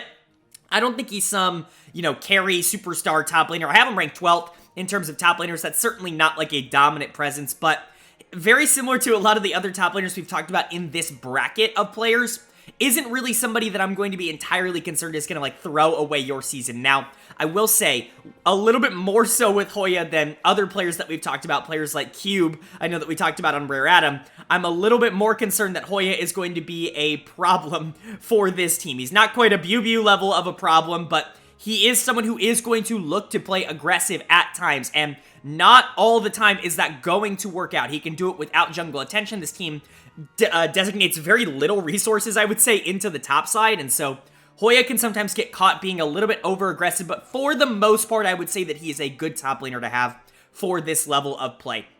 Where you really start to get excited with this team is Beishuan in the jungle, who I think has only looked better every single split that he has played. He's coming back here for 2023 with Thunder Talk. This is the kind of player where if he has a really good year on this team, and if this team super overperforms, obviously with him and Huanfeng being a lot better than people give them credit for, I could see him making that, step up, that big jump that we saw a lot of other players make this offseason, most notably a player like Shun, who obviously went to BLG, or even a player like Zika, who went to LNG to play top lane. Some of these players on lower tier teams that show flashes for these lower tier organizations maybe getting picked up by a bigger one. I think Beishuan could definitely be in the running for a situation like that going into next year if he just continues his pace. He's a very, very talented jungler. He's not always as effective as some of the other junglers in the region. There's a reason I have him at number 10 here instead of in the top, 7 or 8. Nothing against him. The top 7 or 8 are all fantastic players that have shown it, that they can be all pro caliber players, I should say, right now. But coming in at number 10 is still a pretty good ranking, I would say, for Beishuan overall. He is a positive for this team, and definitely looking a lot on him to be able to push this team forward. If he has another really solid year where he takes another leap up, this team definitely is probably going to be a playoff team. Then you've got Yukal in the mid lane. Yukal has had a little bit of an up and down tenure in the LPL since he came over to TT last year. He has good moments, and honestly, he was really good towards the back half of summer. If he played a little bit better in the final 2 weeks of the season, this team is probably a playoff team, but he really just has been a little bit inconsistent. It really feels like the downward slope for UCal has continued at least up until most of summer split, where he really started to look a lot more familiar to his old self, his old LCK self, his old KT Rolster self, whatever you want to talk about, right? UCal was pretty good for summer. Now, if he can maintain that form, that's going to be really, really solid. The problem is I'm just not really expecting that. I have him coming in here as the 11th ranked mid laner. I definitely think there's going to be a little bit of a growing pain here. Obviously, he's got a lot more talent around him, I would say, generally speaking, than he did last split. Beishwan is still here, but the bot lane should be much improved, and we'll talk about that in a second. But if UCal can just kind of get it together, he doesn't have to be this big carry presence. He doesn't have to be the best player on the team for this Thunder Talk team to be successful. He just has to let players like Beishwan and players like Hwanfeng be as proactive and as strong as they can possibly can. Maybe adopt more of that roam style that he did towards the second half of the year and really capitalize on that. If we get that version of UCal, I actually have a lot of faith in this Thunder Talk team. I'm just not exactly betting on that. That's one of the things that I would be a little bit more cautious about moving into 2023. And then we get to look at the bot lane where, the top three all retained from last year's Thunder Talk gaming team. The bot lane, not so much. You have Hwanfeng in the AD carry position, Shinlu in the support position. I'll talk about support first because you do still have Yao Yao here, and if you have followed my channel for any extended period of time, if you watched my LPL weekly reviews last year, I'm a huge fan of Yao Yao. I think he is an incredibly underrated player, and I think his emergence for this Thunder Talk team last year was the big reason why they were pushing for playoffs. I think he's a better player than Shinlu. I do think it's by a considerable amount, but Shinlu does have a lot more experience at a LPL level, and of course, if he has a better synergy or cooperation level with Hwanfeng in the bot lane, then definitely go with that. I'm just letting you know that number 13 ranking is probably the low end of what this team is probably going to be looking at for support. They could potentially be a lot higher if Yao Yao comes in and is really explosive like he was last year with Kepler. I really, really like the way that those two played together. Yao Yao especially. He was the superstar of this Thunder Talk team for me over the second half of that split when they were really starting to make their waves. But Shinlu's a fine player. Not really the best of 2022's, got replaced by an AD carry in his support position, who then went on to be the worst bot lane in the league. So hopefully he can have a pretty decent bounce back here. We've seen him play solid at the LPL level for many years before. I think it was just a bad 2022. I'm not really expecting that to carry over into 2023. I think 13 is probably a little bit low on the side of where I think this team is going to land from that support position. But all of that is for naught because, I talked about it a little bit in the Fun Plus Phoenix overview here, that LWX is probably the best player on, a non-playoff projected team in my power rankings. I take that all back because that is absolutely Hwanfeng. And I know people are a little bit lower on Hwanfeng after last year, but I'm not really sure how you can be. He was the best player on Weibo for all of last year by a considerable margin. Him and On were carrying that team from the bot lane when they were really struggling. Obviously, when the Shy had good games, they would win from topside, and when the Shy had bad games, they would lose from topside, so it only mattered so much, but Hwanfeng and On were really, really, really good for Weibo last year, and I think him coming in here for Thunder Talk, it's going to be a huge addition for this team. The thing I'm worried about the most is that this team, if I had to give a comparison for a team that they remind me of last year's Ultra Prime team, where they brought in Elk and they had talent like Cryan on the team. Like, they had players that could play. They eventually brought in Zoom, who we all thought was going to be solid. Even Xiaoxi at support, like, we all thought that was going to be a good team, but it just never ended up clicking. Even though Elk did play really well for a majority of the season, it didn't really matter because the rest of the team was kind of falling apart around them. You'd have to be a little concerned that could happen here with Hwanfeng and that he could be a little bit elo trapped over the course of the year, but in my opinion, Hwanfeng's a little bit of a better player than Elk. He's a little bit more experienced, a little bit more proven at this level, and I do think the talent level surrounding him here is maybe a little bit more optimistic, maybe not as proven, because players like Cryan and Zoom at least had been to Worlds before, right? They were solid players. None of these players are really like super big Worlds caliber players. Obviously, UCal's been there, but not really because of UCal. But Beishwan has huge upside. I think Hoya's pretty solid in the top lane, and if you can get Yao Yao or Jinlu to really show up at that support position, you have some positives to take away here for Thunder Talk. So you're just kind of hoping that they don't turn into what last year's Ultra Prime did. just because Huanfeng is so good and he absolutely deserves to be in playoffs. But, you know, if it ends up not happening, then it ends up not happening. Him coming in, by the way, at top 5, anybody who's top 5 in their role in the LPL is like an all-pro caliber player. Like, that needs to be pointed out with the amount of talent that is in the LPL. If you are top 5 in your role in that region, you are an all-pro caliber player, and I do see Huanfeng as an all-pro caliber player. I'm not exactly sure that he's going to get a ton of chances to show it off here on Thunder Talk. So overall, where do I think this team lies? I think they lie right on that border, right on the edge of the playoffs. Like I said, very close to putting them at number 10. In fact, my calculations when I averaged all this out had them at number 10 when I input all my ratings and stuff. But I just couldn't justify putting the team that was at 11 out of the playoffs. And so Thunder Talk falls here to number 11. They still are in the middle of the C tier. They are a solid team, and if they were to make playoffs, it certainly wouldn't surprise me really at all. If Beishuan had a breakout year, if Huanfeng really was that superstar player, if Yukao really got back onto the trajectory that he needed to be on and kind of gets back to that LCK form or the form he was in last year, I think this Thunder Talk team very well could be a top 10, potentially even like a top 8 team in the league that could surprise everybody. It's just hard to predict that, especially with the amount of good teams that are in the LPL. So unfortunately for Thunder Talk, they are going to come in at number 11 as the final team to miss playoffs here in the LPL.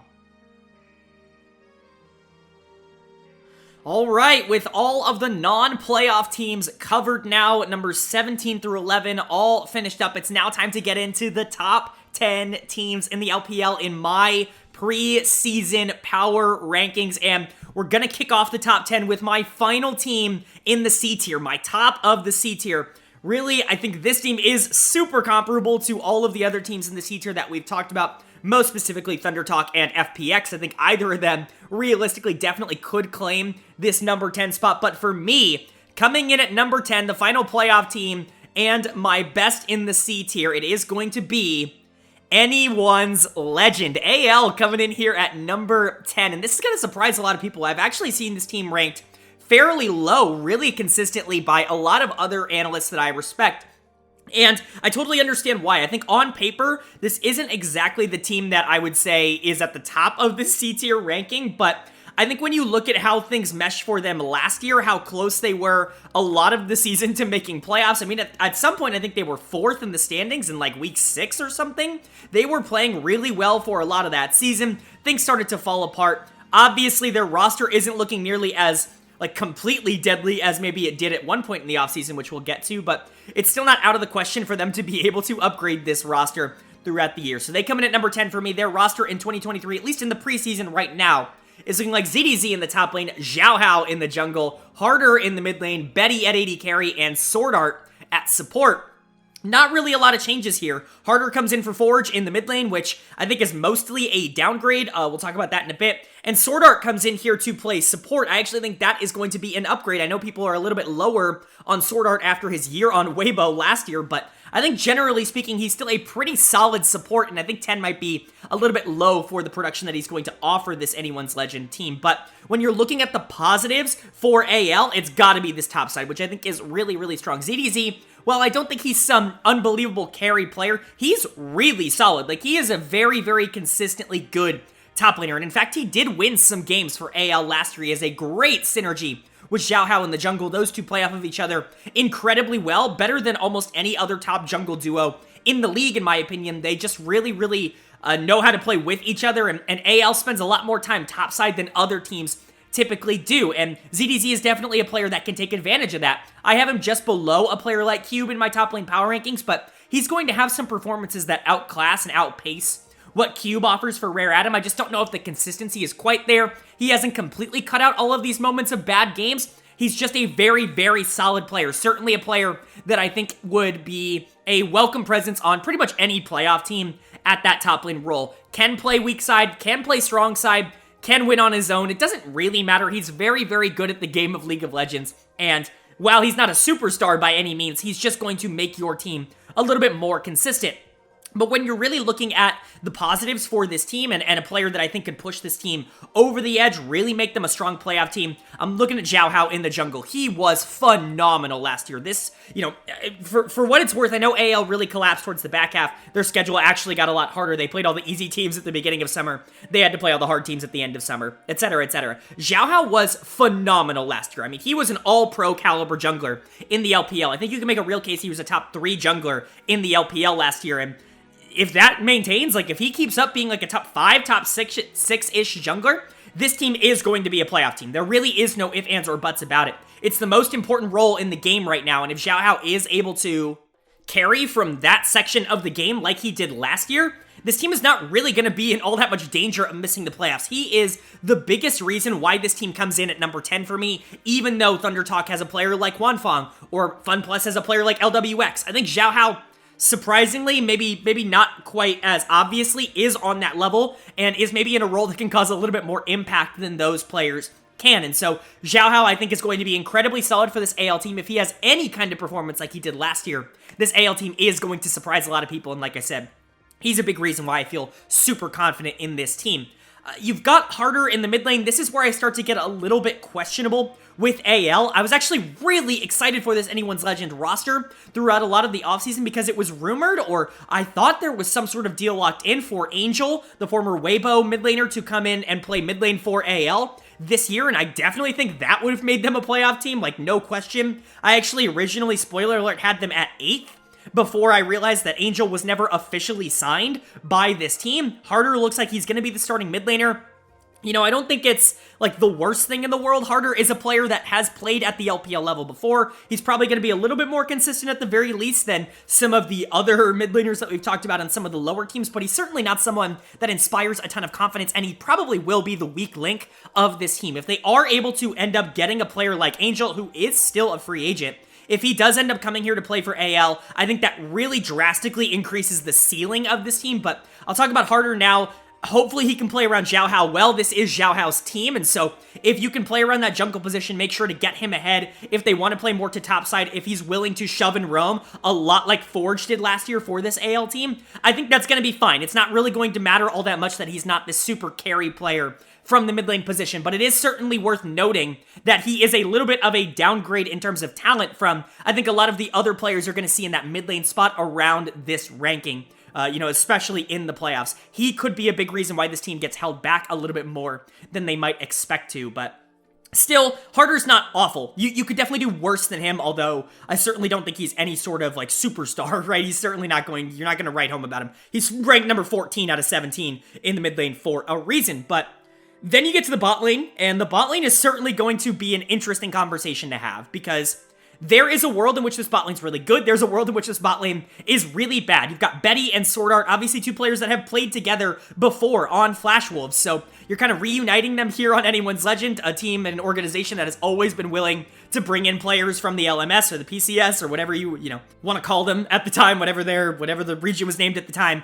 That continues here, bringing in Betty and Sword Art, reuniting them. Betty actually had a pretty underratedly good year last year for AL when this team was streaking. He wasn't super bad towards the back half of the year. He just wasn't super impactful. It's really hard to be super impactful on a team that is not generating a lot of leads towards the back half of the year when you're just playing better teams. But I actually thought Betty had a pretty underratedly okay year last year. And as long as he can have that pace, like, he doesn't have to be some sort of superstar. He just has to do his job, which he did last year. He comes in at number 12 for me. He could play up to number, like, 8 or 9 in terms of AD carries. That might be a little high. Around number 10 in terms of AD carries. Like, he's a solid player, and he does have, like, a floor that I think a lot of other ADCs around this range don't give you. He's not really someone who's going to throw away games for you, which I do think is a positive. He's just not someone who I ever expect to be, like, a superstar AD carry at this point in his career. But you are reuniting him with Sword Art. Sword Art obviously had a pretty disastrous last 2 years.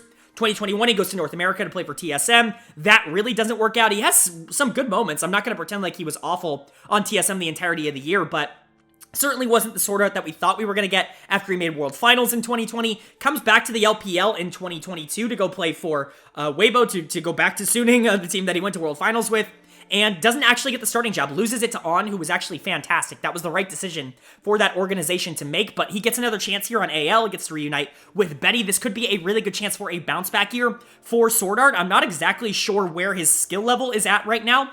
We're going to see if he has like major regressions from 2021. That's really going to be the sword art that I'm projecting to get, is kind of what we saw on TSM throughout a majority of the LCS 2021 season. But if we get that, he's still going to be a pretty solid player. I have him coming in at number 10 for support, and obviously the inbuilt synergy that this bot lane is going to have. As long as they're not a disaster, this organization and this team, especially with Xiaohao here, has never really been a team that has wanted to put a ton of resources into this bot lane, into Betty, and so that's okay. As long as they're kind of good as a weak side, as long as they're okay on that side of the map, you know, going relatively neutral, being good in team fights, something that Betty is pretty expert at. He did it all of last year, and I think he did it really well. As long as Sword Art can continue to do that, maybe be a hyper-roam-oriented champion, really pair up with Xiaohao, and you can really make that connection work. If that's how AL plays, I actually imagine this team playing a lot better than their rankings, their individual position rankings, might suggest. This is a topside-focused team. It's a jungle-focused team first and foremost, and if Xiaohao has another year where he gets an even better supporting cast, you know, hopefully Sword Art can pair up with him really well. ZDZ can take that leap as a laner. If you can bring in another mid laner, or if Harder just surprises me and Betty is super consistent in that ADC role, I really do see this as a potential playoff team, which is why I have them ranked here at number 10. Of course, things can fall off the wheels if Xiaohao just isn't what he is last year. This team is probably not a playoff team. They're relying a lot on this jungle position to be able to carry them, but for me, I have a lot of faith, I have a lot of confidence. I really like the way that this team is constructed, and I'm really, really hoping that they prove me right as we move into 2023.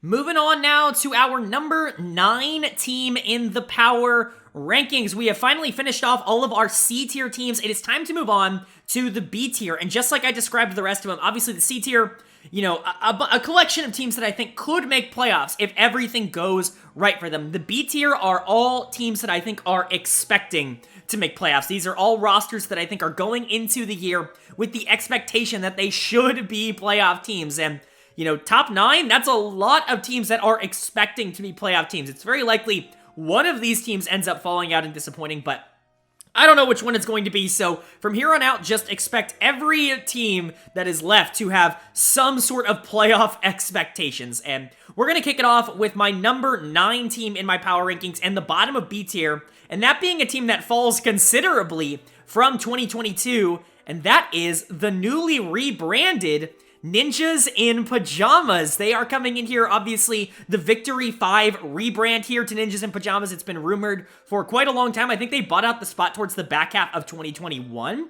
and then they just didn't rename last year for basically no reason. They are getting the rebrand here going into 2023, and they come in at number 9 in my power rankings. I do think that they have downgraded a considerable amount over the course of the offseason, and I'll kind of get into where I think those downgrades took place and why I'm a little bit more pessimistic about the outlook of this team than maybe some other analysts. Their lineup from top to support is looking like Invincible in the top lane, Xiaolongbao in the jungle, Dream in the mid lane, Photic at AD carry, and Zhuo at support. Some good, some bad. I've said that about a lot of the teams up till this point, but this is really like the example of some good, some bad. And even the good, I think I'm a little bit lower on than maybe consensus, as you can probably see from the rankings. So let's go ahead and get into it. Let's start with the top laner here in Invincible. It seems like it's going to be Invincible. I believe Rich is still technically under contract here with Ninjas in Pajamas, or at least has been re-signed. Obviously, Zoom was also brought in. I have no idea if he is going to play at all, but for now, it looks like Invincible is going to be the top laner. He's somebody who's been around this Victory 5 team for quite a long time. Played a little bit in the LDL last year for Victory 5's LDL team. Was okay, has certainly spent like some time substituting in on the main roster. Isn't really a top laner that I have like a ton of confidence in. He's kind of just fine. He's in that same tier. He comes in at number 13 in that same tier as a lot of the other top laners we've talked about, but we've recently talked about players like ZDZ or Cube that are kind of like these really, really solid top laners that really aren't going to lose you games, but do have a little bit of carry potential in them. I think I see Invincible as a slightly lower tier than that. He's fine. He's not really going to completely demolish games for you, but he's really never shown anything at the LPL level that leads me to believe that he can be a super big positive for a team that is really trying to push for playoffs. Not really someone that's going to keep you out of the playoffs either, especially with a lot of these top laners on the lower teams in the LPL. It is really hard to be a top laner that just loses the game unless you're ridiculously aggressive without, you know, the skill to back it up. Bew kind of comes to mind, obviously, but Invincible should be fine for this team. It is a little bit of a downgrade. Rich was actually really good for this team last year. I know, obviously, Rich is, I don't know, narrative is a little bit different than I think a lot of people, want to give it credit for. He came into V5 last year as a player who was really down on his luck, was really kind of the big reason why that Nongshim team in 2021 did not end up making the World Championships. Comes into Victory 5 in 2022 and actually proves himself to be really competent. He's still a very bad laner, but was a really good team fighter, probably the best team fighter in the top lane position, maybe in the world, but certainly in the LPL.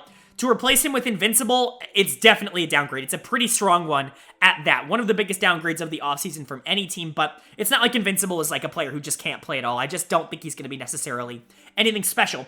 You do have Xiaolin Bao returning here in the jungle. He's going to get the full spot here in 2023. Obviously, he took over the spot from Karsa midway through the 2022 season, and he was fine. Definitely more of an aggressive jungler as opposed to Karsa, who was more of a supportive jungler. That was kind of the dichotomy that I think those two players offered you. Karsa was definitely more about empowering the mid lane and kind of using that jungle mid duo to roam around the map and create advantages.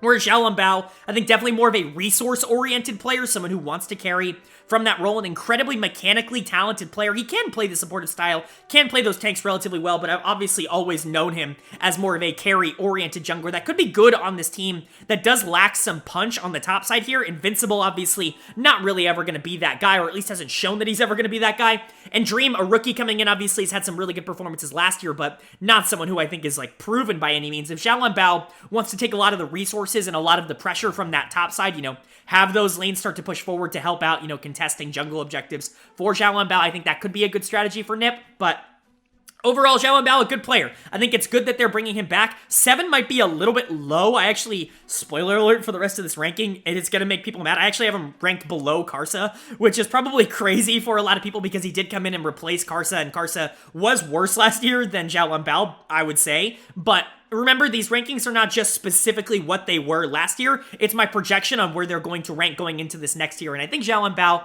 is probably in for a decent year. Obviously, top 7 is still very good in terms of these jungle rankings. I've talked about that so far, that these jungle rankings are very deep, but it's certainly not. I don't think he's going to be one of the best junglers in the league. I don't think he's going to be an all-pro caliber player. He's just going to be a pretty solid player for Ninjas in Pajamas that could potentially win some games for his team and will probably require a lot of assistance in order to do so. Like I said earlier, you have Dream here in the mid lane, kind of taking over for Rookie. He played for Rookie for a majority of the beginning of spring last year when Rookie was getting back from Korea, had to be in COVID protocol, etc., etc.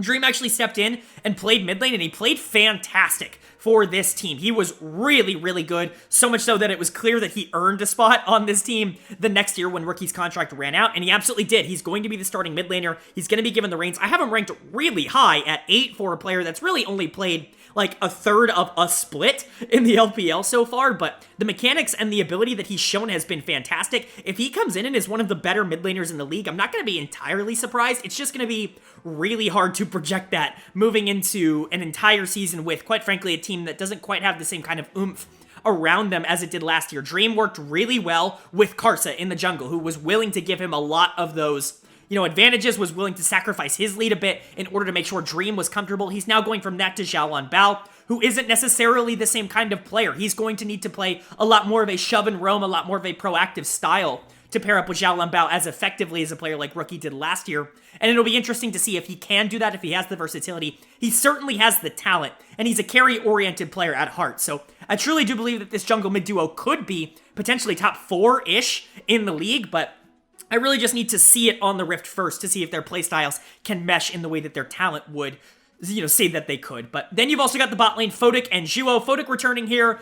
This will be no surprise to anybody who's followed the channel any amount over the past few years, but I am lower on Photic than most people. I think he's a good player, but I don't think he's some sort of, dominant carry-oriented player, right? I have players like Huanfeng and Light, which we'll get into, listed above him, because I think they have shown more of an ability to take a bad team and make them good than Photic, who has really been on just simply good teams throughout his career. He's had no onus to actually be a superstar player at any point because the rest of his team has always been carry-oriented around him. He's played with some of the best supports that he can.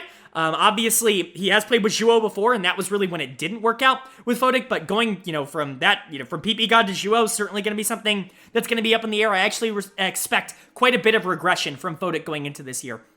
I think his playoff form is a lot more indicative of what to expect out of him in the regular season. He was a problem for that Victory 5 team in playoffs, and in my opinion was probably the biggest reason why this team ended up not making Worlds this past year, was because he just could not perform in the playoffs. Both in spring and in summer, he had very, very bad playoff runs when teams get time to prep for him and pressure him a lot. He doesn't really respond to that well. Hopefully he can evolve and turn into the player that I think a lot of other analysts think he is now or really want him to be, but for now he's just an incredibly mechanically talented AD carry that needs to learn how to win games from that position. And so he comes in at number 6, still a very respectable ranking. I think you could argue he's a top 2, top 3 mechanical player at that AD carry position in the league. It's just about converting that into actual, tangible, carry-oriented performances in the league, which I just don't think he's shown like a ridiculous amount of over the course of his career. And then you've got Juwo in the support position. I have no idea what to expect from Juwo. Another incredibly talented player that has just never shown it at the LPL level. He's looked very good in his small sample bursts at that level, but obviously replaced by Mark on Top Esports last year. That team infinitely gets better as soon as Mark is in.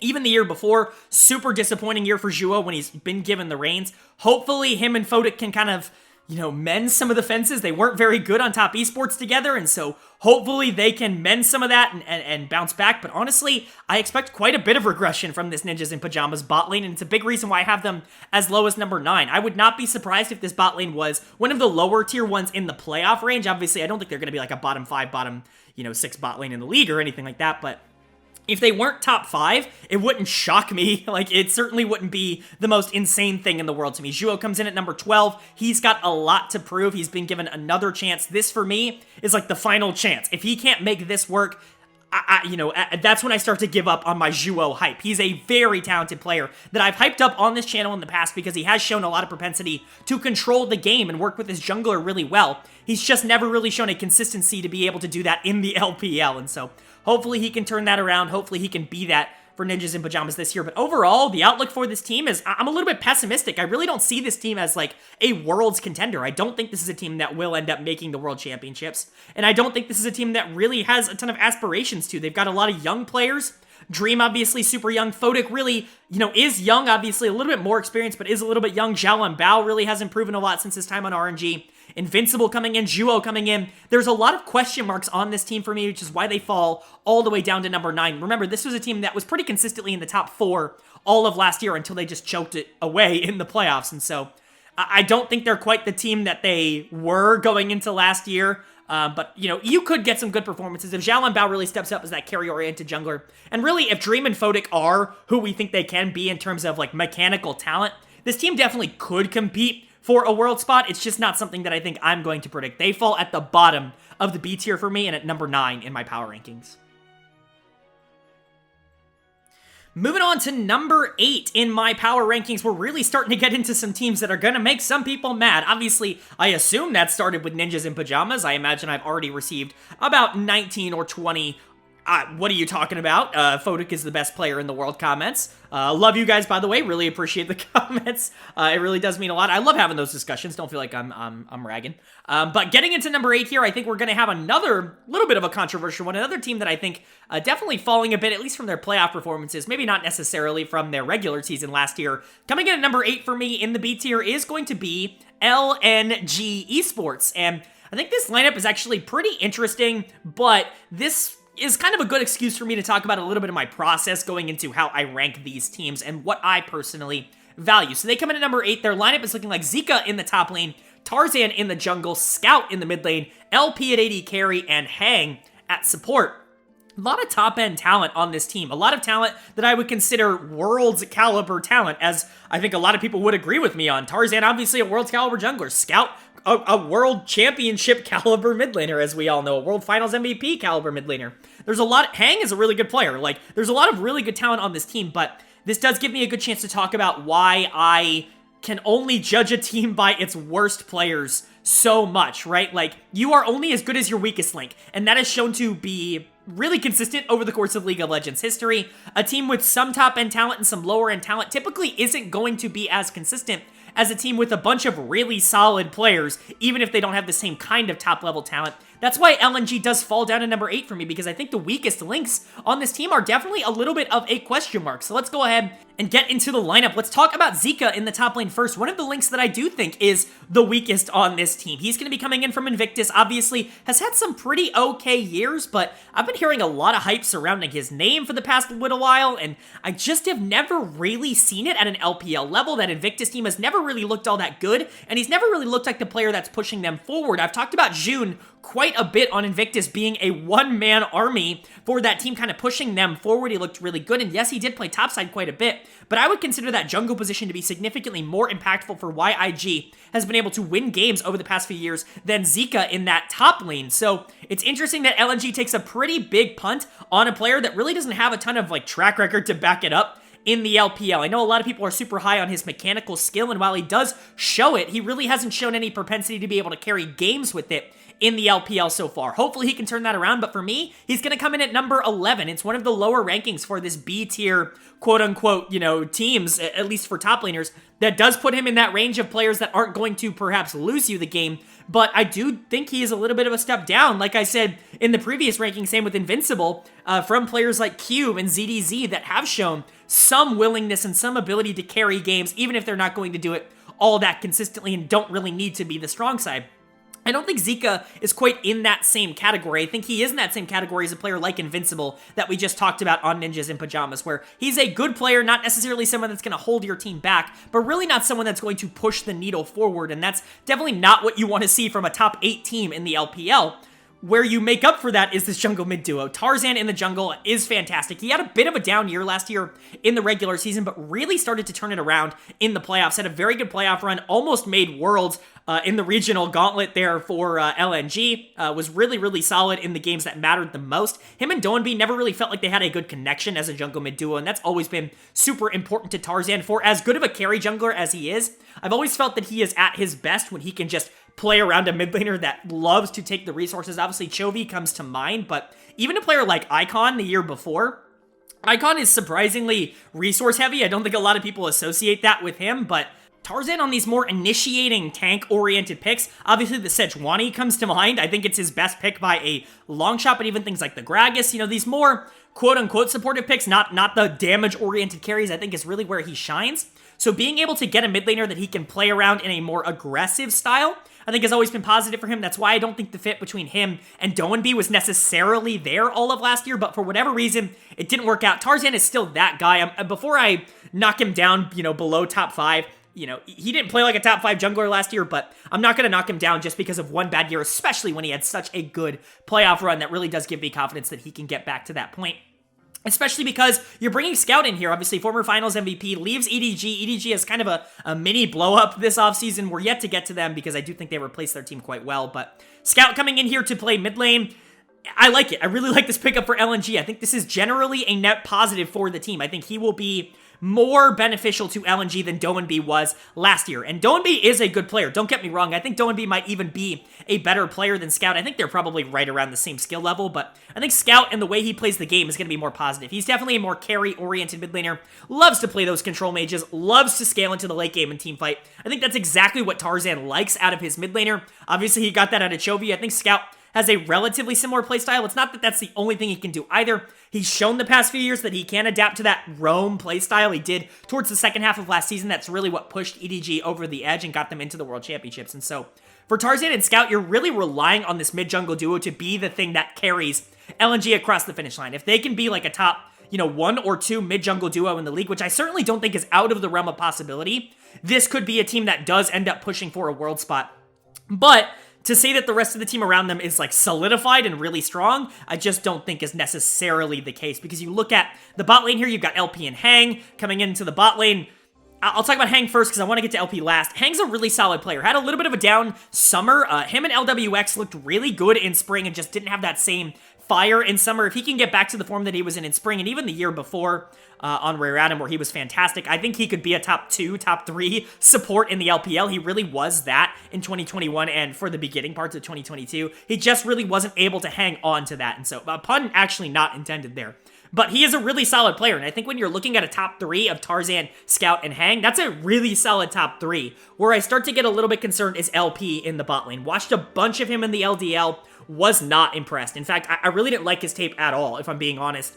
Don't exactly know why they ended up going with him when they spent a ton of money on the rest of this roster. I can't imagine bringing Scout in was cheap. I can't imagine bringing Hang in was cheap. And so to kind of make some concessions here in the bot lane, especially losing, you know, the player that was kind of pushing you forward the most in the regular season in Light last year for LNG, it's definitely not the look. He comes in dead last in my ADC rankings for 2023, at least going into the season. If he gives you something that is like replacement level, you know, somewhere around 12, 13, 14 in terms of rankings, I think that will be a positive for LNG and more than I'm expecting. I really did not like the tape that I saw from LP. Hopefully he can, you know, prove me wrong, but like I said, you're only as strong as your weakest link, and honestly, I'm a little bit concerned that the weakest link on LNG is quite weak. If he's really not going to be someone that can, you know, carry these games late, especially with a team comp that traditionally likes to go late. Tarzan, a player who plays better in team fights. Scout, a player who loves to play those team fights. If LP is not really able to hang on to that AD carry role and compete with some of the better AD carries in the region, I don't think this team is really ever going to have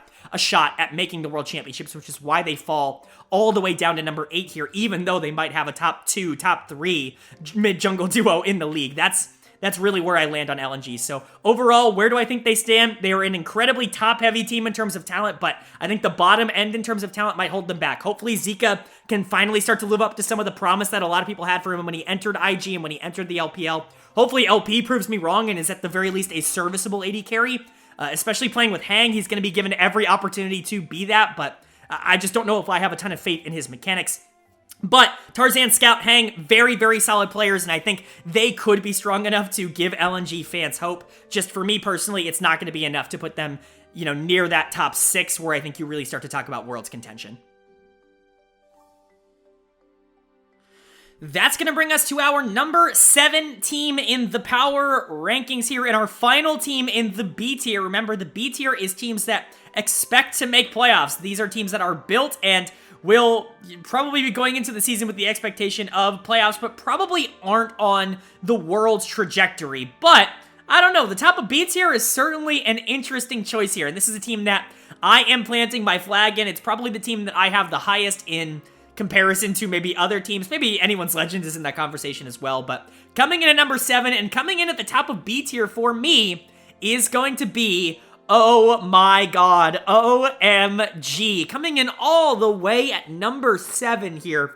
I've been seeing a lot of other power rankings. People have this team somewhere around 10-ish. I think in most other power rankings that I've seen, I've actually seen some people put them out of the playoffs. I think that's absurd. This is a very good OMG team that has a ton of consistency and really only upgraded this offseason. So let's go ahead and talk about what the roster is looking like for 2023. It's very similar to 2022, and that is a good thing. You've got Shanji in the top lane, Aki in the jungle, Cream in the mid lane, Abel at AD carry, and PP God at support.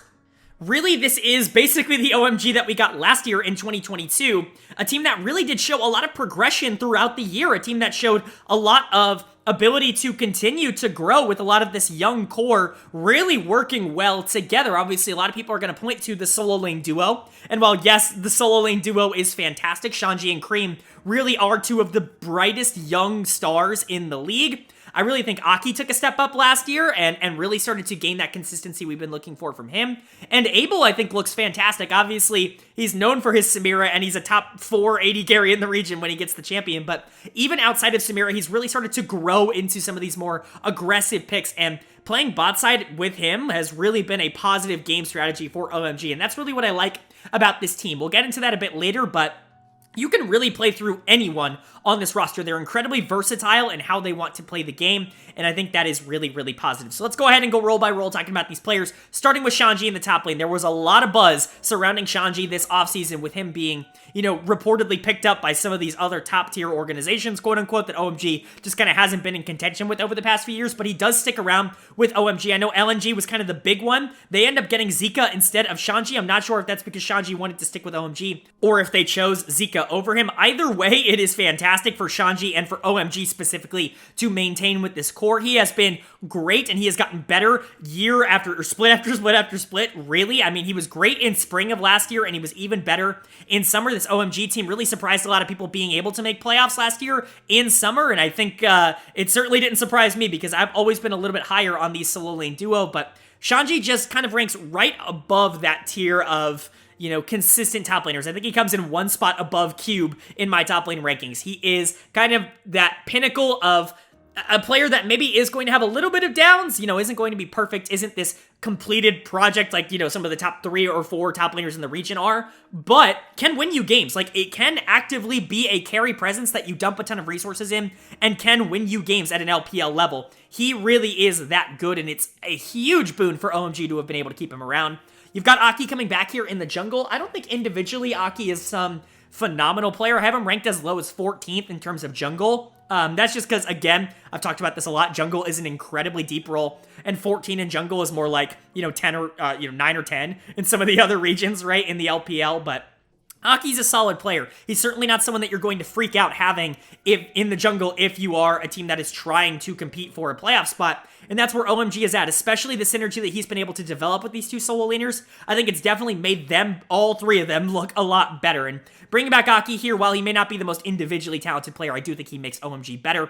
And then you've got Cream, the love child of this channel. As I'm sure a lot of other people know, I have been on the Cream hype train for quite a few years now, 2 years in fact, and I'm going to stick on it. I have him as my number 6 mid laner in the LPL. This dude is ridiculously good. He is a superstar in the making. If he shows up this year and becomes a top, 5, 4 mid laner in the region, potentially a top 10 player in the LPL, I'm really not going to be all that surprised. He is arguably the best assassin player in the world. When he gets a Kali, he just wins the game. It is unplayable. Like, no one can beat him on that champion, and obviously he's really started to expand his playstyle as well. That was the big concern with Cream, was that he was an assassin-only player, but I think last year really showed that he can adapt to different metas. He's just always going to be preferentially on a champion that can really take over the game of its own accord in the mid game. That's really Cream's big strength. He does that better than almost anybody in the world, and with his style kind of branching out and becoming a lot more versatile, if he can really make that even more elite, he really could be a top 10 player in the LPL by years, and he is the heartbeat of OMG and the big reason why they're coming in at number 7 here. And then you've got the bot lane. I think this is just a straight upgrade. Abel is a solid player. Comes in at number 11, isn't the most dominant of rankings, but is certainly not someone you're going to complain about. He can win you games. You can play through bot lane. You can play through Abel. He's not the kind of player that you just kind of have to play around. You've got a couple good soul laners and Abel's just going to kind of be there. He's solid, and he's really going to kind of increase the floor of this team, because let's say Cream's having a bad game on a champion that isn't necessarily up his playstyle. Let's say Shanji maybe is getting counter jungled or ganked a lot, I should say, absorbing a lot of jungle pressure on the top side. Abel can be someone you pour resources into, especially with the addition here of PP God at support, and you can win through that lane and get to that late game and start having those team fights, and he can win you games. And so I really think Abel's flexibility and Abel's ability to be a carry force here on OMG is the reason that they come in here at number 7, even if he isn't one of the big players on the team. Sometimes you're going to need that extra lane to really be able to step up. He's good on weak side, and he can play strong side. I think this team is incredibly versatile with how they want to play the game, and I think Abel is a big reason for that. And then really the only change that you're making from 2022 to 2023, you're bringing in PP God here to play support. What a fantastic addition. PP God was my second team all-pro support last year. I think you can make a real case he was the second best support, maybe not, maybe in the conversation for the best support in the region last year. He was fantastic. I'm not going to say, he made Photic look great, but PP God was really, really convincing in a lot of those Victory 5 wins, especially towards the beginning half of the season. I think OMG picking him up to hopefully solidify Abel as one of the more consistent AD carries in the league, and then add his roaming prowess to maybe make Aki one of the more consistent junglers in the league. I think this addition basically fixes every single issue I had with OMG going into the season. If Shanji and Cream really take that leap up, and if PP God can be the player that he has been on Victory 5, maybe not so much BLG PP God, but if he can be the Victory 5 version that we've seen over the past, 2020 and then 2022, I think that this team very well could be a sneaky contender for potentially Worlds. I think that might be a little bit out of the reach, which is why I have them here in the B tier and not in the A tier. But I mean, this team is really, really fun, and I'm excited to plant my flag here. Cream's gonna have a fantastic year. Shanji's gonna have a fantastic year. PP God's gonna make everyone else look better, Aki and Abel included, and I'm really, really, really excited for the future of OMG and to see what they're going to be able to do as all of them continue to get better in 2023. Moving on to our number 6 team, and I will be right up front with you guys. Every team from this point onwards probably has expectations of trying to make the World Championships. These top 6, I really do think, are in a class of their own. That is why, starting right now, we are kicking off the A tier. The A tier is teams that I think really feel like they have a shot at making Worlds and pushing forward, but maybe aren't secure in that thought, really have to have some things go right. They have some level of question marks that some of the top, I'll just say it now, the top 2 teams, in my opinion, just don't have. And so we're going to be kicking off the A tier, number 6 here with the team that I have at the bottom and the least likely of those chances, that being Edward Gaming, EDG. They finished 3rd. They go to Worlds last year after a really good playoff run. Really had an interesting year because they were very disappointing, I would say, not only over spring, but over the beginning part of summer as well, where they really were not like a super team. Like, they weren't playing great. They really didn't have this great idea of how to play. JJ was playing really bad, so he gets replaced. Junjia comes in. They start playing towards bot lane. They start playing towards Viper more, their best player, and that really changes how they want to play the game. JJ comes back in, continues that trend. They go on this big run in playoffs, and they're able to make the World Championships and make a little bit of noise at Worlds as well. If not for DRX, they might have been a team that actually made the semifinals. And so, a lot of interesting things here for EDG, but they make quite a few changes. Only 2 members returning this offseason, and luckily for them, it's at least 2 players at positions that you'd like to keep some consistency at. So their roster in 2023 is looking like Ale in the top lane, JJ in the jungle, Fofo in the mid lane, Leave at AD carry, and Mako at support. Of course, JJ and Mako returning here from the 2022 roster, but everybody else being switched out. Of course, we're going top to support. Let's talk about it here, starting with Ale in the top lane. Now, Ale had an up and down year for sure. Certainly had his moments where he was good, but really had a big falling out with LNG as a whole, like with the organization, it would seem, because he got benched for a lot of the second half of Summer Split for Pandacy. We all know how that turned out. Pandacy was atrocious for LNG, and yet they still didn't feel like they could play Ale until the playoff run. So definitely some interesting things going on there. His ranking definitely took a hit from it. He, at one point, would have been considered a top 3 or 4 top laner in the region. He falls down to number 6 for me. Still an incredibly talented and proactive top laner, someone who can win you games by himself if he gets the resources, but isn't someone that I'm going to consider in the upper echelon of top laners in the LPL or in the world right now, like he once was with LNG after that fantastic 2021 Worlds run that he had. Still a very good player, and in my opinion, a pretty good addition to this EDG roster. Flandre was up and down last year, and while I would still consider Flandre to maybe be a more secure player, I think Ale's upside might be a little bit higher than what you were getting out of Flandre. I think they're very similar. In fact, I think they're probably the 2 most comparable top laners in the league. So going from Flandre to Ale, I don't think it's necessarily this giant change. Hopefully, Ale can get acclimated to EDG a little bit better than he was to whatever happened with LNG last year and why he was getting benched and et cetera, but he's a very good player. Don't think that's much of a downgrade or a movement. Definitely someone you can play through and someone who can win. You got JJ returning here in the jungle. Obviously had a little bit of an up and down year in 2022. Did get benched midway through the season for Junjia, and Junjia was actually really good for this team, but JJ comes back in for the playoff run, kind of adopts what Junjia's mentality was while having better mechanics, because he's always just been a little bit more of a carry player than a player like Junjia is, and I really think that did work out for EDG. It ended up making them a lot better. He was the biggest reason they made Worlds, outside of Viper, of course, in my opinion, and he played really well in that playoff run. Now, he didn't have the best World Championships, but he was still pretty good, and you do have Junjia still around here. This is a very good jungle room here on EDG. I have them ranked 5th. Really solid ranking. Like I said earlier, if you're in the top 5 of any role here in the LPL, you are a superstar player. You're an all-pro caliber player. I think JJ is in that category, if not just at the bottom, right? I think he's incredibly solid, especially in a jungle role that is incredibly stacked. He is a positive to keep here for EDG.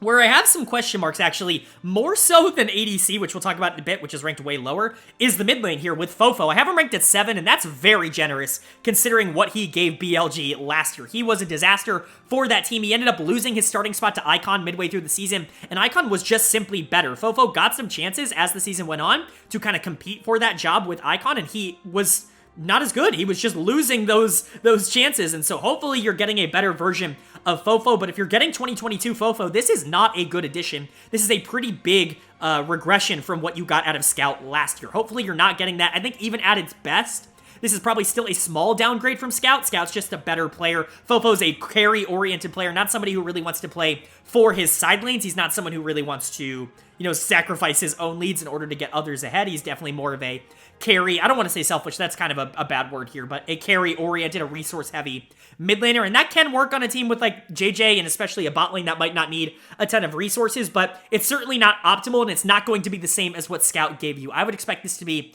a little bit of a downgrade, which is one of the reasons that EDG falls, and then obviously it's hard to talk about downgrades without talking about going from potentially the best AD carry in the region to a rookie who has never really played at an LPL level in Leave. Now, I want to say this very clearly. Leave is a fantastic prospect. Watching all of the LDL last year, in my opinion, it was very clear that Leave is the best LDL player coming to the LPL this year. I have him ranked at 15th purely because we haven't really seen him at an LPL level, and it's really hard to predict a player going straight from the LDL to the LPL and being a star. I really hesitate giving players that kind of leeway because we've seen it so rarely happen in the history of the LPL that it's hard for me to predict. But if anybody is going to do it this year, it's going to be Leave. Really, really like this player. I think he could be a carry player for EDG throughout the year, but I do think he's pretty good on weak side as well. He's a very strong laner, which I think is definitely going to help EDG out a lot. Great team fighter.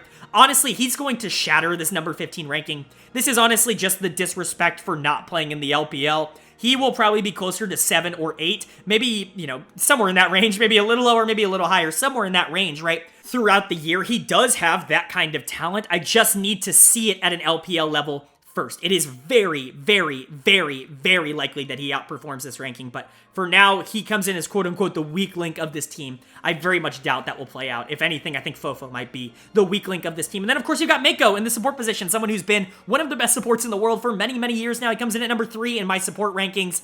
That's incredibly high. I'm sure a lot of people are like, only number 3? Think about how good the supports are in the LPL, and then get back to me. Mako's fantastic. He's one of the top 10, 15 players in the world, right? He's great. He's the anchor for this team, and hopefully if Leave doesn't, gel in the same way, like Mako might just make Leave better, you know what I mean? He might force him to be a top 7, top 8 AD carry in the region. So overall, really, really like what EDG has here. I think this team is incredibly strong. It's why they come in at the A tier, but they do have more question marks, in my opinion, than any other team in this tier of teams trying to make the World Championships. Fofo, you really have to get a bounce back year from, or else EDG is going to be in trouble. That mid lane position is incredibly important to have. This team has always played the game, and that is definitely no different. The other position that's always been important, ADC, and you're bringing in somebody who's really never had LPL experience, and so those two positions really have to hit in order for this to be a world team, but if they do, they have the pieces around them. Always great. JJ is great. Mako is a superstar. He is sensational. And so EDG, a very, very talented team, but just a few too many question marks for me to rank them any higher than 6th. All right, we have narrowed it down to the final 5 teams left in this video, which means we really only have the top dogs left to talk about. The top 6, I think, are all a little bit close, but I think the top 5, I think you can make a real case, are their own separate entity. Of course, this will be the final non-Worlds spot in my projected rankings, but this is spring, so it's really hard to know who's going to be going to Worlds right now. As of right now, I will say the top 2 teams that are going to MSI are probably the 2 that I'm going to be more interested in talking about, but still, getting top 4 in the LPL is an accomplishment, so who is going to be just outside of that? Coming in at number 5, well, it is going to be Billy Gaming, BLG, coming off of a very disappointing year. They spent a lot of money to really invest into that roster, and it just did not pan out in the way that they wanted. They keep, well, really just one piece from that roster last year and try to rebuild around it, and honestly, I actually really do like the direction that they are heading in. A lot of the players on this team, I feel very confident, are going to perform. So, their 2023 roster is looking like Bin in the top lane, Jun in the jungle, Yagao in the mid lane, Elk at AD carry, and On at support. A lot of good things here. A lot of things that I actually really like. Obviously, we'll start in the top lane with Bin. You're returning Bin here, which I think is great. He was by far the best player on this team last year. He was a big reason why they were really starting to push forward towards the back half of the year, why they ended up making playoffs at all when they were out of the playoffs for a considerable amount of the mid part of summer split. Bin played really well towards the back half. I think he almost got underrated for the fact that BLG was bad, but that midseason swap from RNG really did hurt him generally, I think, in terms of perception. I think he is just as good of a player as he was at the beginning of last year, and hopefully now with more consistent talent around him, he's going to actually be able to show that. He can carry from the top lane, he can play weak side, he's just a really versatile, strong player. That's why he comes in as my number 3 top laner in the region, really only behind the superstars in that role. I really, really like Bim, and I think he's going to have a fantastic year for BLG in 2023. The biggest question mark for this team, though, and really where a lot of the uncertainty and the reason they maybe fall to 5th arises when it comes to BLG for me, is going to be June in the jungle. Obviously, a player that I've really liked on this channel over the past year or so for Invictus Gaming, but he's never really found a ton of success as a starter in the league. Now, obviously, the past few years on IG haven't been great, but he did get a chance to play with that Super IG team back in 2019 and 2020, where he got to play with the Shy, he got to play with Rookie, he got to play with, you know, some players that actually knew what they were doing. Jackie Love, players like that.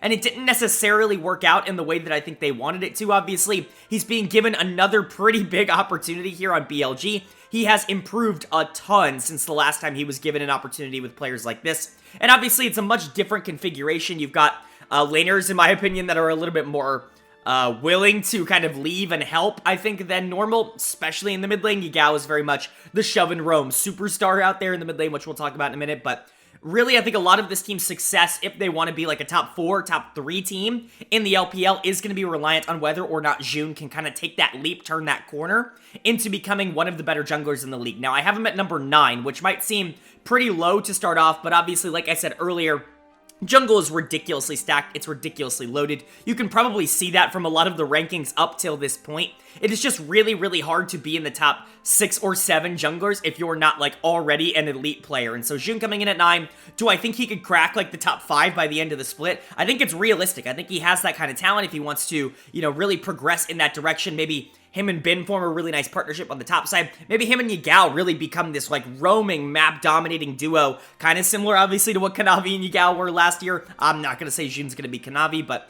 in that kind of vein, like, that kind of play style, I think it's definitely possible. So, whatever it is, you're really just hoping June can turn that corner and can become that guy over the course of the year. In the mid lane, you've got Yagao. I love this pickup. Yagao is basically the perfect mid laner in the current meta. He's someone who isn't, like, the best with carry resources, although that is the part of the game that I think he has advanced the most over the past year. We saw on JDG this past year, Yagao really break out. He had his best year as a pro. This is a player that I was kind of down on going into 2023 or 2022.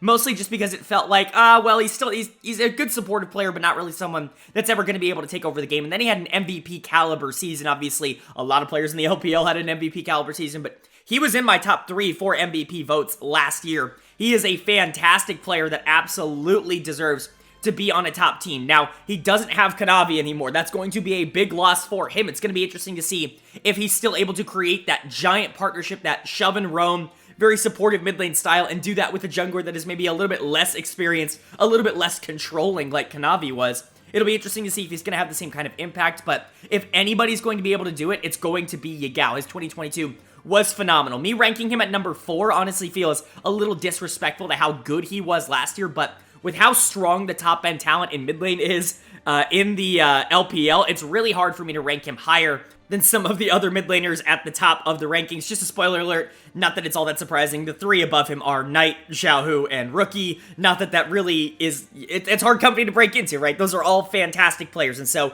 yes, Yagao comes in at number 4, and that might feel a little bit low, but you can make a real case he's a top 5 player in the LPL, or at least he's guaranteed to be top 10. In my opinion, even coming in at number 4 in the mid-lane rankings. He is a fantastic player, and BLG is going to be very, very, very lucky to have him. And then the bot lane, which actually is very intriguing. It's kind of unproven in a sense, but also I have a lot of faith that they will prove themselves this year. You're looking at Elk and On in the bot lane. Elk obviously coming off of a pretty rough year on Ultra Prime, all things considered.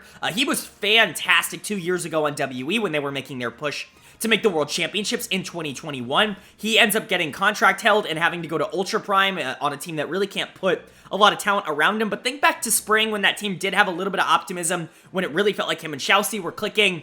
he was having a really good start to the year. He was dragging that team across the finish line to some wins. You can check out a lot of that on my spring coverage of the LPL on this channel. Elk was doing a really good job of carrying games even when the rest of the talent on that team wasn't exactly up to snuff.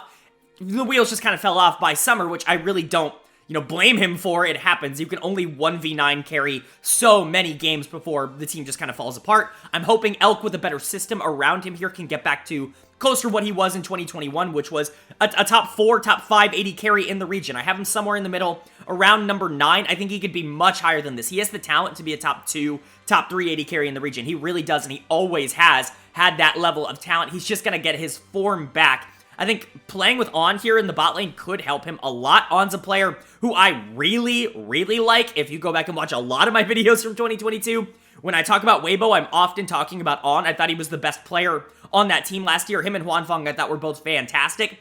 And On comes in as the number 5 support in the region for me. I think this could be a huge breakout year for not only On, but both of the members of this bot lane if they really do click. On is super aggressive. He wants to try and win lane, which I think is a very rare trait from LPL supports in particular, who are often the roaming types. I think On is very lane dominant, very much wants to try and contest waves and try to get his ADC ahead.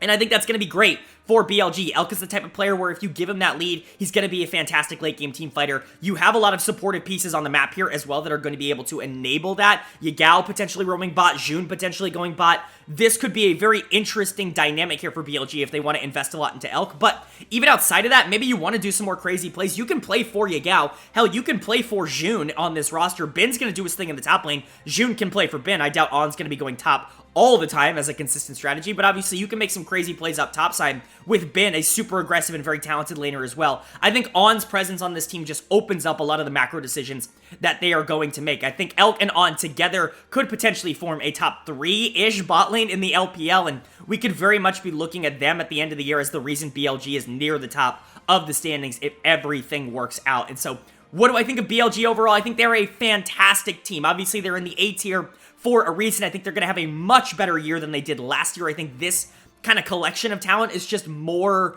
I don't know, proven, more, less susceptible to the problems that I think last year's BLG team ran into where everything just didn't click. I think I would be very surprised if everything on this team just didn't click, but I guess when it comes to BLG, they've gone through crazier stuff. This team just continues to underperform year after year after year, and if the curse kicks in again, I guess I'll be surprised, but I really hope not, because I really do like a lot of the talent and the direction that this team is heading in.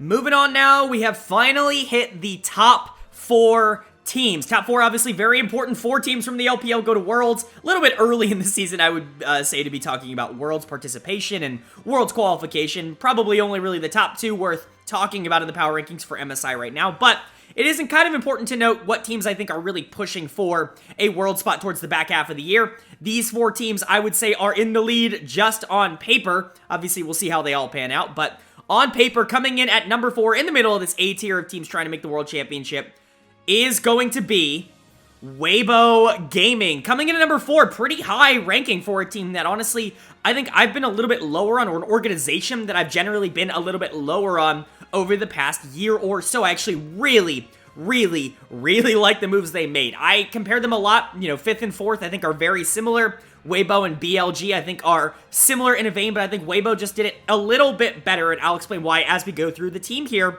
which is looking like the Shy in the top lane, Karsa in the jungle, Xiaohu in the mid lane, Light at AD carry, and Crisp at support. Completely stacked from top to bottom. Really not a lot of things that you could complain about on this roster. So let's go ahead and talk about where they stayed the same first as we start in the top lane, and that's the Shy. Similarly to a lot of the other top teams and just teams in general in the LPL, they did retain their top laners. Not a lot of top lane movement. It's the same for Weibo. The Shy is returning here. Obviously, I've talked about the Shy pretty extensively on this channel. He might just be the most mechanically talented top laner in the world. There really isn't a lot of players that can deal with him when he is ahead and playing at his absolute best. The problem is that he is not always ahead, and he is not always playing at his best.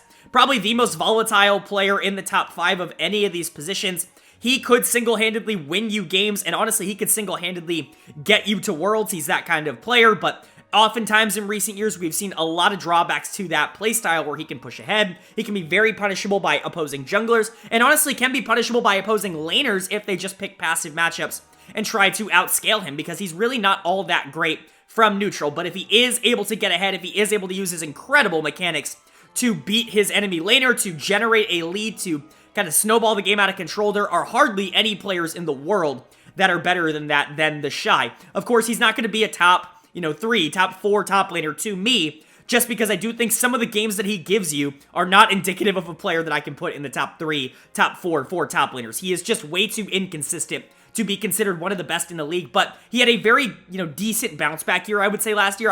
I would mostly say good.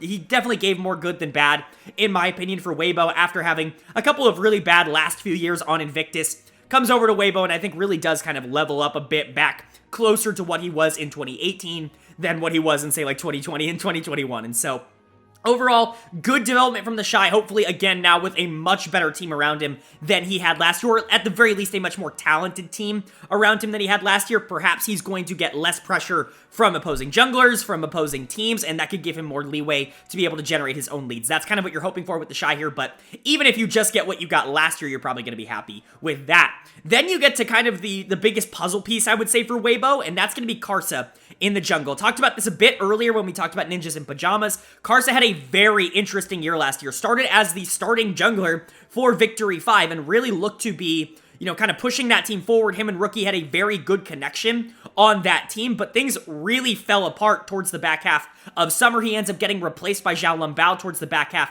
of the season because his supportive playstyle just wasn't meshing with what Rookie wanted to do, which is also be a bit more supportive in that role, a bit more shove and roam oriented. They wanted to go for that more carry style jungler.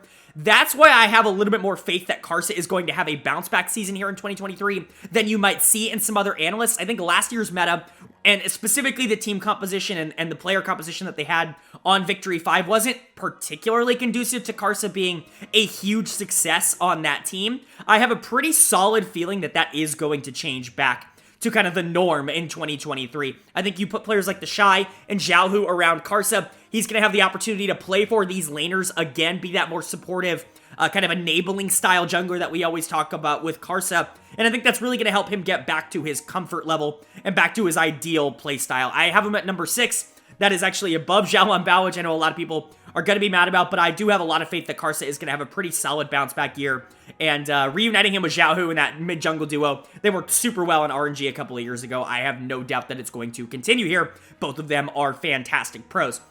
That leads us into Xiaohu, who I think somehow he has become underrated. I don't really know how we've gotten here. I've seen a lot of Xiaohu talk as being overrated, as someone who constantly underperforms in important moments like summer and like playoffs, and I don't necessarily agree with that. I understand that maybe the results-based analysis would tell you that Xiaohu could, is the problem, right? Like, he does perform worse in summer. I think that is probably statistically the case, but look at if we're going off of 2022, he was second in my MVP voting for the LPL Summer Split in 2022, only behind Knight for me. He was fantastic, and he was the reason RNG made the World Championships. There really was no question about that. He was phenomenal, not only in the regular season to get RNG to a top 4 spot. Obviously, they faltered a bit against EDG, not only in the regular playoffs, but in the gauntlet as well. But they were able to take down LNG really convincingly because Xiaohu had a fantastic series. And then he had a really great World Championships, which he's always had. He's really never been a player that has disappointed on the world stage, which is kind of what you would expect when you hear a choke artist. So,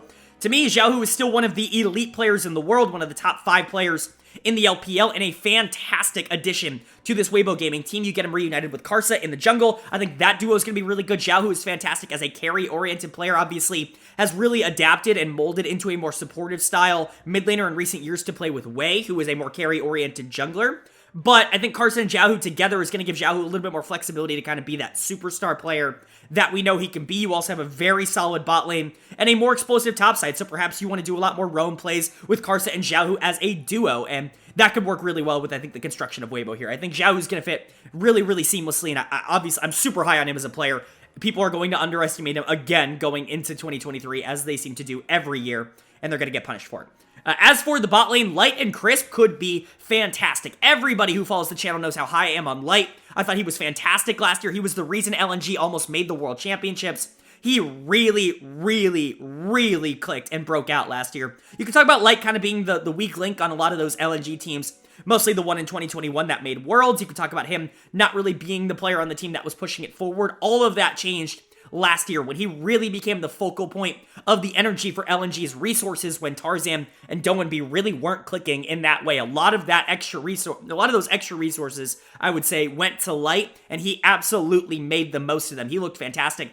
Even with a more carousel-oriented support room, I thought he was just consistently the best part of that team, and consistently one of the best AD carries in the league. That's why he comes in, to me, as the number 4 ADC in the LPL. He comes in above players like Fodic, which I know is going to be upsetting to a lot of people, but to me, Light is an incredibly consistent player who you know what you're going to get out of, and at the very least, he's going to be a major positive for your team, both in lane and in team fights. I've rarely watched a game in the past year or two where Light has actively been detrimental in any way to his team. He just doesn't have those bad performances, and I take that very highly, especially on a team with more volatility in the top lane, perhaps volatility in the jungle, depending on what Karsa you're going to get. To have a very stable AD carry that you just know is going to be very reliable towards the back half of games. Super positive. And then Crisp. Crisp had a pretty down year last year, I would say, on BLG. A lot of BLG struggled, and I don't think Crisp was the exception, but I do have faith that he's going to be able to bounce back. Obviously, a former world champion on FPX. He gets paired up with a really stable support here in Light, which he did not have last year in Doggo for most of the year. Even when Uzi was in, he wasn't particularly stable. I think that's going to help Crisp out a lot. He's always perfected this style of playing around the map. Obviously, he's very good at playing in lane, but I think this kind of duo of Crisp and Karsa could be sneaky OP if they really link together. Obviously, Xiaohu could be a huge piece of that as well. We could see a lot of crazy macro plays going topside, or perhaps a lot of enabling towards Light in the bot lane like LNG did last year. Crisp enables a lot of that. I think his talent is going to reshine throughout 2023 as opposed to where it was kind of dimming towards the back half of 2022. I expect to bounce back here. So what does that mean for Weibo as a whole? Well, to me, it means they're an elite team. They come in here at number 4. I think this is a team that has a very realistic shot of making the World Championships. I compared them to BLG, and I do think they're very similar to teams that kind of had up and down years last year and really wanted to reinvest and try to get to that World Championships. I think Weibo just did it a little bit better. I like Xiaohu slightly more than I like Yagao. I like Light slightly more than I like Elk, etc., right? I think they just have a little bit more of a complete package for me, and I really, really do like the direction that they're heading. If the Shy can just keep his shoulders on straight, if Karsa can have a really good bounce back here, Xiaohu, Light are going to be a fantastic carry duo. Crisp hopefully gets a nice bounce back, and you're looking at a Weibo team that can seriously contend not only for a world spot, but if everything goes right, potentially even for the league itself. That's going to go ahead and bring us to our top 3. And the top 3 really are the 3 big dogs in the race here for the contenders, I would say. This is the top of the A tier, and then the rest, top 2 are S tier, and so we're really starting to get to some of the best teams. This is where the nitty-gritty rankings come in, and coming in at number 3 in my power rankings, unfortunately, at the top of A tier and the bottom of the big 3 is going to be Royal Never Give Up RNG. They come in at number 3 here, which might be a little high for some of the other rankings that I have seen for this team, and I want to give full transparency before I jump into this review. I am having to re-record this section of the video a couple of days after I record the audio for the rest of this video, because a roster move has been made as of today in the mid lane, and we'll talk about that when we get there, but there is an asterisk next to the ranking there because I didn't have time to re-rank everybody. I'll talk about that in a bit, but RNG's roster for 2023 is looking like Breathe in the top lane, Wei in the jungle, Angel in the mid lane, the new addition, Gala at AD carry, and Ming at support. I really like this team. Obviously, how could I not? It's 4 of the 5 members of RNG from last year that was pretty good. Obviously, not ridiculously consistent. This is a team that did falter in the playoffs, and they are potentially losing their best member, but to say that they are not still one of the best teams in the league is a gross understatement of how good the talent is on this team. So we're going to go ahead and go over from top to support what they're looking like. Of course, Breathe returns here in the top lane. They acquired him midway through last year after Spring split for Bin on BLG, and that proved to be a pretty successful acquisition, I would say. Bin, well, I think he's a more carry-oriented player. I think Breathe is much better as that weak side top laner that really can play with resources. Obviously, he did when he was on that Team WE team that really almost did make Worlds in 2021, but I think he is a little bit more self-sustainable as a low-resource top laner, as someone who's just going to be okay on tank duty to fight in team fights later in the game. he is still a very good laner. That's why he ranks at number 2 in terms of my top lane rankings. He can beat just about anybody in the league. It's just very, very difficult for me to find a player that's going to be more versatile than Breathe outside of potentially 369. Spoiler alert, he's number 1 for top lane. So Breathe comes in at number 2. Fantastic of them to retain him. I should get this out of the way. Obviously, there's been a lot of drama surrounding RNG this offseason when it comes to payments. We've known about this for years as a problem with the RNG organization. They are very fortunate to be able to retain a majority of their roster here. They're going to be very, very excited at their ability to do that, but you know, it definitely came as a shock, I think, to a lot of us that Breathe, Wei, Gala, Ming were all back, and so for them to be able to retain not only Breathe, but the rest of this team, fantastic on the side of RNG. Breathe should have another great year.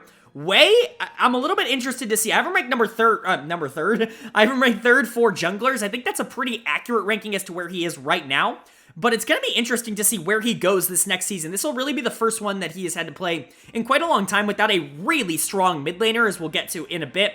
And I'm not exactly sure how he's going to adapt to that. He's always been a jungler I've been a tad bit lower on, I would say, than general consensus. I think he really does benefit from playing in the RNG system that has a lot of really talented lanes that he can take advantage of, a support who's willing to roam basically all the time and work with him to try and generate plays across the map. Wei is a very good player, but if there was going to be regression from last year on a player on this team that I would expect, I would mostly expect it from a player like Wei. And so if he can maintain that 3rd ranking in the jungle, I think this team is still going to be very good. But like I've said for a lot of the teams that have kind of come up recently here, I think jungle's a very important role for RNG. I think it's going to be very integral to whether or not they are going to be a top team, whether or not Wei can be a top player in that role. And so if he can continue kind of the pathway he's been on ever since he joined RNG, kind of being that really, really consistent, like carry-oriented jungler, I do think that Wei is going to be incredibly solid for this roster, and perhaps maybe even get more resources and get higher on this list now that you don't really have this mid laner that is a little bit more demanding in terms of how you play around him. And so it'll be interesting. I think it could go either way. I'm somewhere in the middle, which is why I have him ranked pretty much exactly where he was last year at number 3. Mid lane is interesting. Now, I want to talk about this. I'm re-recording this. I already said that because Angel was picked up by RNG today, here, the 11th of January. So I have to re-record this segment.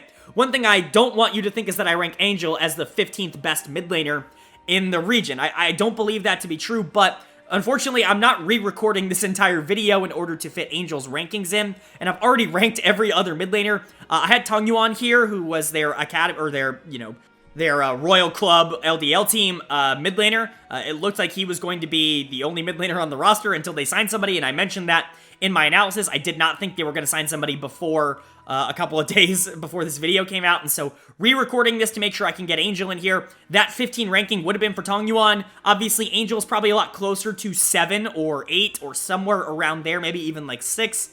Somewhere in that area. Angel's a solid mid laner, not a superstar, certainly more of an enabler, but he's certainly not number 15. So I want to make that clear with the ranking that it just says 15 there because I'm not re-ranking everyone. I'm not re-recording every video that I've already done with all the rankings and everything in it.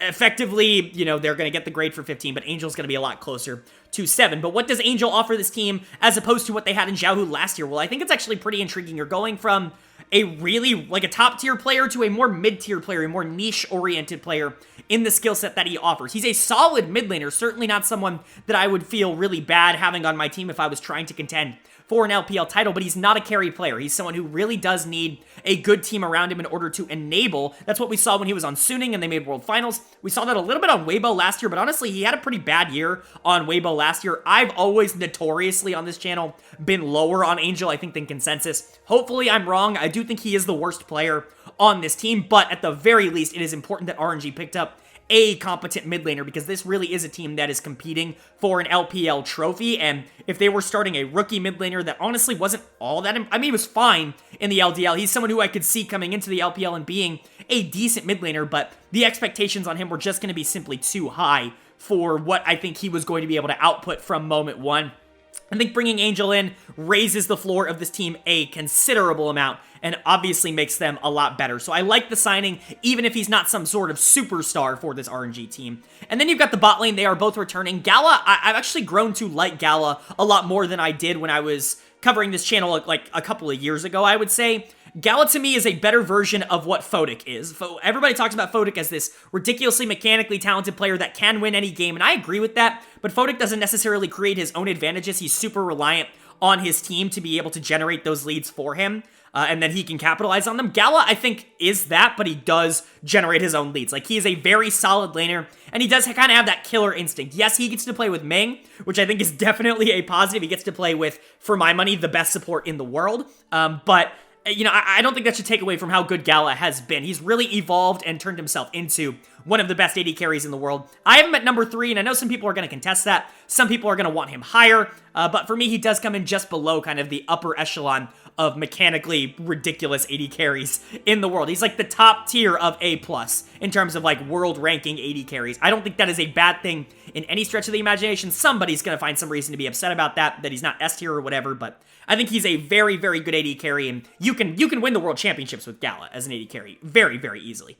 And then you have Ming at support. I just said it. I think he's the best support in the world, one of the best players in the world. The versatility and the explosiveness that he offers the position is just unmatched. I think really the only player that I would put on that level is Keria on a global stage, but Ming is just that good. Like, he really is just that good. He can be a lane-dominant threat, both as an engager and, as we saw last year, as an enchanter, where he actually did pick up the enchanters a lot better than I assumed he would. He had always been kind of an engage-only player, but when we got to that enchanter meta, he actually played it relatively proficiently. That really increased my, overall general opinion of Ming as a player, but obviously, he's always going to be a more engage, aggressive-oriented player. He can do that in lane. He's probably the best roamer in the world, or at least one of the best roamers in the world. He's going to help out his jungle. He's going to help out his mid lane, etc., etc., and so Ming is just that guy, right? Like, there's only so much I can say about him. He is dominant, and he's a big reason why Royal Never Give Up ranks in the top 3 for me. Having Gala Ming as a bot lane, and Gala having a player like Ming to be able to enable him, really is going to unlock the best version of him, and they're going to need the best version of him in order to compete with the top 2 teams. And so where do I see RNG landing overall? I had them at number 3 even before they signed Angel, but bringing him in just makes it even more solidified in my mind that they are sitting at number 3 here. They are pretty clearly the 3rd best team. I think 4 or 5 are kind of grouped together. 1 and 2 are kind of grouped together, and I think RNG is just somewhere in the middle, sitting at 3rd. I think they're a very good team, the top of A tier, but I do see some avenues where they could struggle to potentially contend for a title. If Wei continues to be great, or if potentially he's even better now that he has a mid laner that might play more for him, if Breathe continues to be a superstar on the top side, and if Gala can just become like the best AD carry in the world, I could see a world in which RNG actually does compete for the LPL trophy. It's just going to be a lot more difficult than I think it would have been last year, per se, with the player like Xiaohu. And honestly, down the stretch, this team really didn't prove to me that they were the most consistent in the world. So it's going to be interesting to see if that lasts, or if these players kind of turn a new corner now that there's a little bit of a new configuration. But either way, with all of the drama and all of the chaos that RNG's offseason had, it's a pretty big miracle that they're still sitting here in the top 3. That's going to bring us to our final 2 teams, the top 2 teams, in my opinion, in the LPL going into 2023. And like I said before, the A tier is done. RNG at number 3 was the top of the A tier. That means we are starting and finishing off this video with the 2 teams in the S tier. S tier for me, if I give any team an S tier designation, that is a team I truly do believe has a decent chance at winning the World Championships, winning MSI, winning international tournaments, being one of, if not the best team in the world. That's where I think these final 2 teams both land, and I'm very excited to talk about them. Obviously, revealing number 2 here is also going to reveal number 1, but we'll talk about number 1 after. So, coming in at number 2 and kicking off the S tier just barely in 2nd place is Top Esports. They come in at number 2, a fantastic team. This is an organization that I have praised year after year for continuously finding talent that is being underutilized by other teams and bringing it to the forefront. Either that or investing a lot into their own cycle of talent or players that they think they can get more out of, etc., etc. They're looking to do it again. Obviously, Tian is a great example of that. Mark is a great example of that. Jackie Love and Knight, not so much. They were pretty big stars. Wayward coming through, trusting him to play top lane for this team. Well, it may not have worked out at Worlds. He was really good over the course of the regular season for Top Esports for the most part.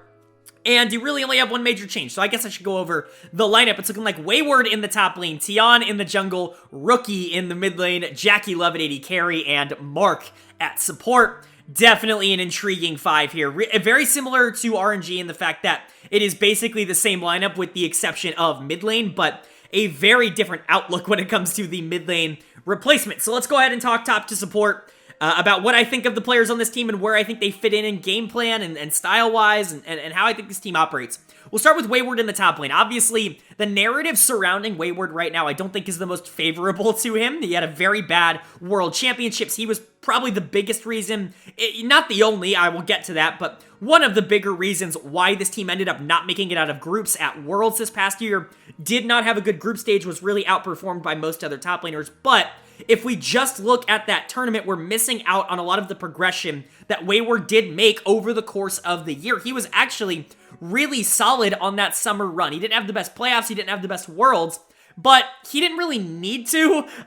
There were a lot of problems with this team, and I think his kind of negative contributions get a little overhyped in terms of the impact that they had. I still think he's a solid player. He comes in as my number 4 top laner. I don't think he's going to be someone that is going to reach the upper echelons of the position. I just don't think he has that kind of upside. But in terms of being a relatively stable, weak side top laner that allows the rest of the team to be able to carry, I think Wayward is fine in that role. I don't think he's going to be nearly as much of a hindrance as some other analysts will lead you to believe. He was my pick for Rookie of the Year last year in the LPL for a reason. I do think his development, if he can continue to keep growing, like I think he did for a lot of 2022, I think we could be seeing a better version of Wayward. It's going to be hard for him to jump into that top 3, but maybe a version of him that's a little bit more strong side, just kind of in that same zone. But even if we just get the weak side top laner that really doesn't need a lot of resources and is a really stable team fighter, obviously he's a pretty decent laner, but he's always been a more stable team fighter. As long as you get that version of him, I really don't think you're looking at that negative of a presence in the top lane. In fact, I think a lot of teams would like to have a player like Wayward. But then we transition into the reigning LPL MVP in Tian in the jungle. Now, obviously, I've been very vocal on this channel that I did not believe that Tian deserved to win the MVP. Not that he had a bad year by any stretch. In fact, he was very, very good in a great bounce back year, great narrative year for Tian after the past few years of his career before that. But I think his impact on the game was slightly inflated by the fact that he got to play with, in my opinion, the best mid laner in the world in Knight. I think Tian, generally speaking, had so much priority in a lot of his games that he really didn't have to play from behind basically ever throughout the regular season. Now, a lot of that can be attributed to him. His pathing was perfect. His knowledge on when he can duel and when he needs to take a step back and which lanes to play for was also fantastic. But to say that it was all him, I think is a gross overstatement of what exactly happened with Top Esports last year, and I think that really came out at Worlds. We can talk about how Wayward was a disappointment at Worlds.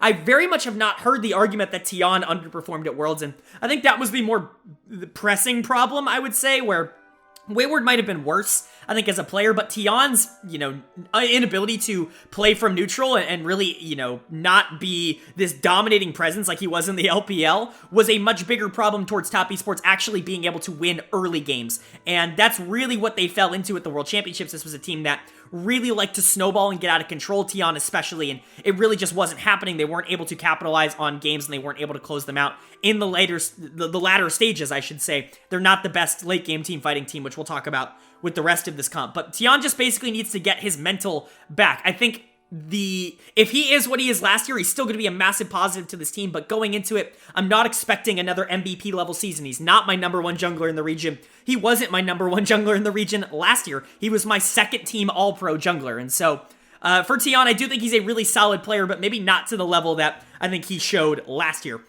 For Rookie in the mid lane, this is your only change. You're losing Knight, who might be the best mid laner in the region. That's obviously my opinion on this channel, but a lot of people might disagree. And you're gaining Rookie, who I think is a much different player. Knight, very much a more carry-oriented player, someone who very much likes to have those resources, likes to play with aggression, likes to push up in lane, will contest the wave, will try and fight in the mid and in the jungle areas with his jungler and 2v2s or potentially 3v3s in bot lane, whatever, right? He will be looking for these aggressive plays.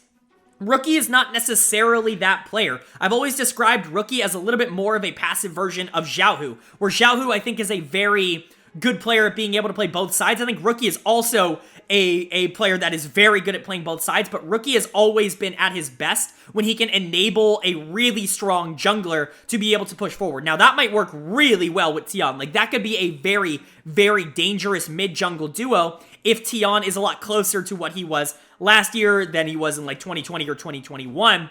But it could also mean that Tion doesn't nearly have the same kind of pressure to be able to take a lot of these aggressive fights that he did in the early game. I'm talking level 3, level 4, for a lot of these early pathing jungle clears. And so it'll be interesting to see. I think it could either work really well or it might not work at all. Rookie himself as a player is fantastic. He was really good for most of last year. I think him and PP God on Victory 5 were a big reason why that team overperformed in the regular season. Unfortunately, they couldn't close it out in the playoffs and in the gauntlet to make it to Worlds, but Rookie is still an incredibly solid player. I mean, he comes in top 3 in terms of mid laners. He's arguably a top 5 player in the region, and he probably is the best player on this team. I do think there is an argument to be made there, but I think Rookie is an incredibly solid player. If you are going to lose a player like Knight, you're happy that you replace him with Rookie.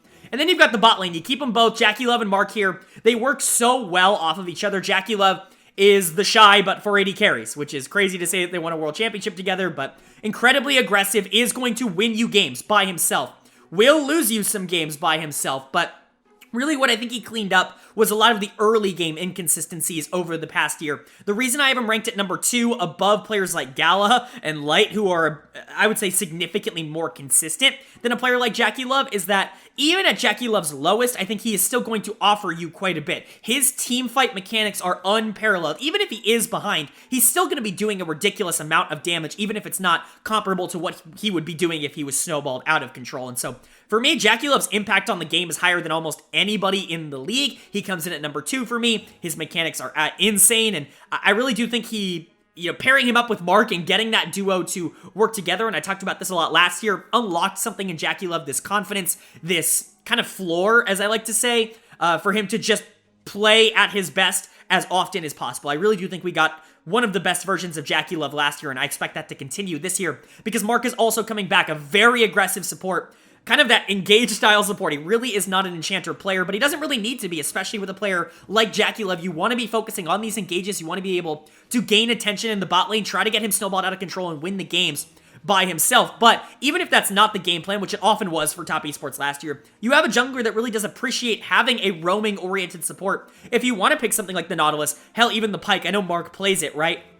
That you can bring out and really, capitalize on with this macro advantage. I've been talking about a lot of that with the top teams. I think when your jungle and your support can really team up, I think that's going to be a huge, huge benefit for a lot of teams in the current meta that we're standing in and what I expect the meta to look like in 2023. Mark and Tion definitely showed a lot of that last year. Mark comes in at number 6. I think that's a little disrespectful. I think he outperforms his number 6 ranking. I think he is the number 6 support in the region, but I think he looks better than that because of the synergy that he has with JackeyLove. This could be a top 1 bot lane in the league. It really is that good when it works. When it clicks, it is basically unbeatable. It's just, I think separated, they might look a little bit different. That's why I have them ranked a little bit lower, but the synergy that those two have together, they both make each other some of the best players in their role. So what does this mean for top esports overall? Well, they barely come in second. This team would be number 1 in almost any other LPL year, because you've got the reigning MVP in the jungle, who, yes, I do think is slightly overrated, but not by enough to not rank him as the second best jungler in the region. You've got one of the greatest players of all time in the mid lane, who is very versatile in how he can play the game. You've got the most mechanically talented AD carry and a support that really enables him, and a really solid weak side top. I mean, this is everything that you want out of a world contender team, which is why they're in the S tier for me, because this team could win the world championships. It would not surprise me in the slightest if everything clicked for this team, if Rookie unlocked everything, and this team ended up winning worlds, but it's just a crazy year in the LPL. Number 1 is so contested with such a strong team that unfortunately top comes in at number 2 here. But this team looks fantastic. I love what they continue to do. Obviously, bringing in Rookie as a replacement's great, but I mean, the reclamation projects of Tion and Mark, trusting Wayward to bring him in. Even JackeyLove, who had really started to develop a reputation of underperforming in big moments before he joined top esports. This organization continues to push forward, continues to be at the top of the standings every single year, and you gotta respect him for that. Well, we finally done it. We finally, after 2.5 hours, made it to the #1 team in my LPL power rankings. Obviously, the longest power rankings video that I'm going to do. Appreciate you guys making it all the way to the end here if you did. But let's go ahead and jump into it. It's my #1 team, the team I expect to win the LPL. And I'll say it right now, going into 2023 in the offseason and the preseason, my personal favorite to win Worlds in 2023. I don't know how I could pick anyone else. It is, of course, JD Gaming. They are stacked. I mean, look at this. It's absolutely unfair how they constructed their roster when you look at my perception of these players. Let's talk about what they've got. They've got 369 in the top lane, Kanavi in the jungle, Knight in the mid lane, Ruler at AD carry, and Missing at support. What can I say? I truly do believe they have 5 of the top 20 players in the world on their team, and potentially 4 of the top 5 players in the world, certainly 4 of the top 10 in the world, which is just, it's unfair. It is genuinely unfair. The only thing I can see going wrong for this team is that they don't click. Is that there's too many bodies, there's too many people who want resources on this team, but honestly, I'm really not all that concerned about it because there are a couple of lanes that I'm really not all that concerned about losing resources. So let's go ahead and talk about why I'm not concerned and why I have them at #1 here. The top of the LPL, top of the world right now to me. Let's start off by analyzing the top lane here with 369. I have him as the #1 top laner in the LPL. I don't think that would surprise anybody. I have him as the #2 top laner in the world, only behind Zeus, and even then, I think it is very, very close. 369 played really well against him in their series in the semifinals at Worlds. It just wasn't meant to be, but 369's fantastic. What can I say? He had a fantastic bounce back here on JD Gaming after really starting to see his career start to take a little bit of a tailspin towards the back half of his top esports tenure. He goes to JDG and he just emerges. He body stomps everybody, whether that's with resources, without resources, it doesn't matter. He's just absolutely destroying everyone else in that top lane. Absolutely deserves the #1 rank. He's great weak side, which is super important for a team like this, a team with a bunch of players that I think are very good at carrying the game. When you can play weak side on a team like that, that's always going to be a strength, and I think that is definitely going to apply to 369. He can take resources if you absolutely want to invest in top lane, or if you think the meta is advantageous in that department. 369 is certainly a player you can play through, but you certainly don't have to play through him. In fact, this JDG team didn't play through him a lot of last year. They played through mid lane, you know, quote unquote, by playing through jungle, right? Kanavi got a lot of the resources in that 2v2 mid-jungle duo that they just kind of spread around. 369 was fantastic in the 1v1s in lane. The jungler really never had prio to be able to contest him at all, and then he is arguably the best team fighter in the region. And so, yeah, 369's pretty good. You got to be pretty happy to have him on the team.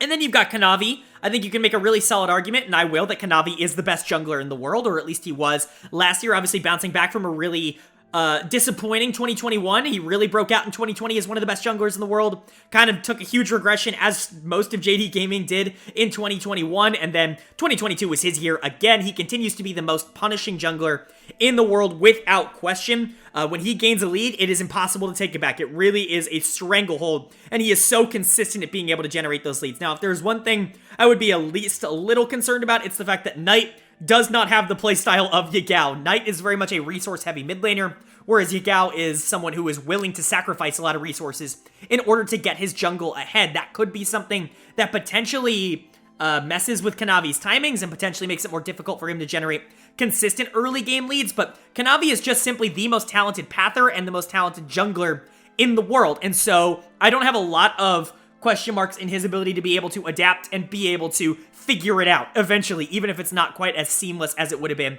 with a pairing like him and Yagao, right? Yagao's designed to get Kanavi ahead, whereas Knight might not be that, but Kanavi still has the talent to get himself ahead. I'm certainly not saying that. So having Kanavi, that's fantastic.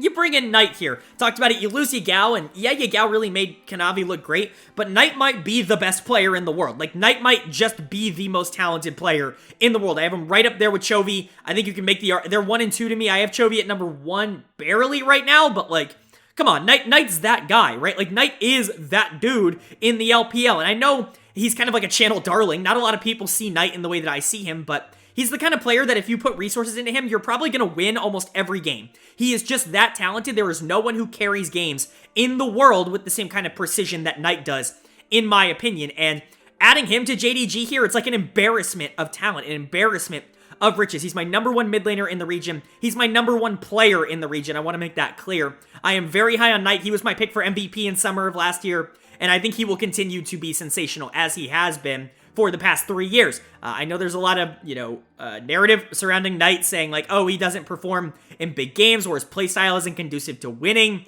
I think that's a lot of results-based analysis. Knight was fantastic at Worlds, or at least better than everybody else in that top esports team, I would say by a considerable margin.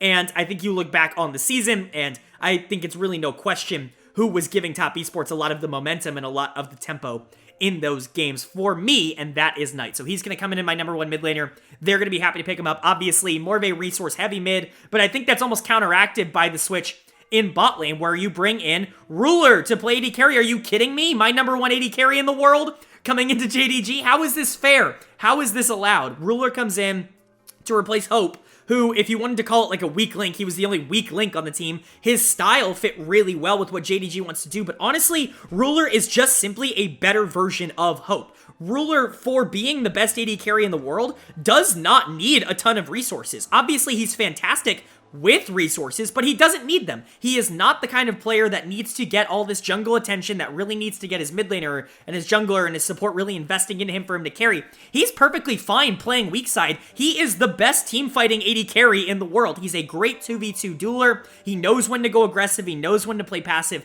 He's everything you want out of an AD carry, and I think he's going to make this team better. That's what I say when I think this team, I'm not really worried about the playstyle of this team, and I think they mesh together. You've got, carry-oriented players like Knight and Kanavi, yes, but players like 369, players like Ruler, yes, they're fantastic, but they don't need resources in order to be some of the best players in the world. They're okay taking a quote-unquote backseat in terms of the resources in order to enable the team, and that's what you need for a super team like this to work at the level that it's going to need to work, which is why I have a lot of confidence that this team is going to work in the way that they want it to work. So that top 4 is untouchable. Unfortunately, missing breaks the 1 pattern, but only just barely. I have him as a number 2 support in the LPL. One of the top 3 to 4 supports in the world. He really was fantastic last year. I think he made Hope look like a superstar. I'm not going to say that Hope is a bad player by any stretch. Obviously, him coming in really did change the outlook of JD Gaming a lot, but missing is phenomenal, and the synergy that he had with them was great.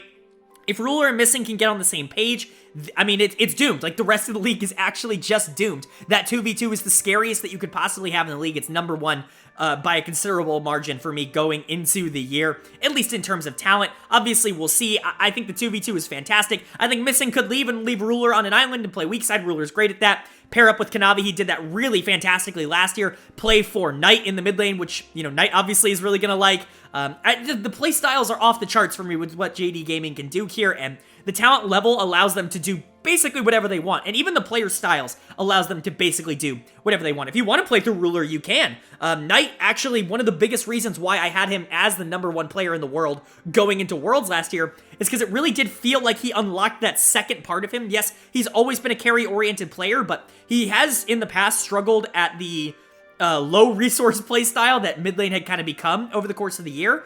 But man, did last year's meta really change him. He thrived in a low resource meta, really enabling Tion over the second half of the summer split when it really did become about jungle early pressure and being able to create that, and then moving bot lane to try and get JackeyLove ahead. Knight showed that he has added that to his repertoire, so you want to pull it out for a couple of games, maybe a surprise game here where Knight really just, picks Talia or something, and AFK, pushes and roams with Kanavi. That's possible. You want Ruler to play weak side? Great. You want 369 to play strong side? Ruler can play weak side and Knight can roam and do that. There's just so many freaking options for this JDG team because of the talent level that they have at their disposal. They have to be number 1 in the power rankings for me. I know a lot of people talk about super teams and how they never work. When you bring these kinds of players that have this kind of skill level together, it is very difficult for kind of the resource allocation and just the general dynamics of the team to fit what they all had before they joined together. But I really do believe that these players have the skill set to be able to make it work, and if it was ever going to work in the LPL, to me, this JDG team is a great example of that. They are my current favorites to win Worlds just with the talent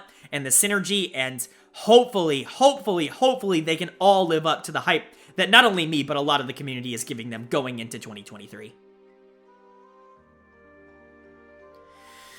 Alright, that is going to do it! You guys stuck around, you're here, it's been over 2.5 hours. This is going to be one of my longest videos of the year, but we've done it. We've made it to the end of my 2023 Spring Split LPL Power Rankings video. I really do hope you guys enjoyed. These videos are super fun for me to make. I really get to talk about all of these teams in depth, give you guys a good overview, especially those who may not be as familiar with the LPL on what to expect in 2023. I'm super excited, but I'm also excited to hear you guys' opinion on the topic. So let me know down in the comments section below where you guys think I'm ranking someone too high, where you guys think I'm ranking someone too low. What team am I overvaluing? What team am I undervaluing? Perhaps players, perhaps reasonings, all of that. I love to hear you guys' opinions in the comments section below. And of course, if you did make it all the way through this video, 2.5 hours long, please go ahead and leave a like. It really does mean a lot for the channel. We put a lot of effort into these videos, and of course, with full-time content coming back here as the season is starting, I would really appreciate to see you guys' support on this video if you are enjoying it. But, of course, with all that being said, I hope you all are having a great day. I hope you continue to have a great day, and I will see you all later.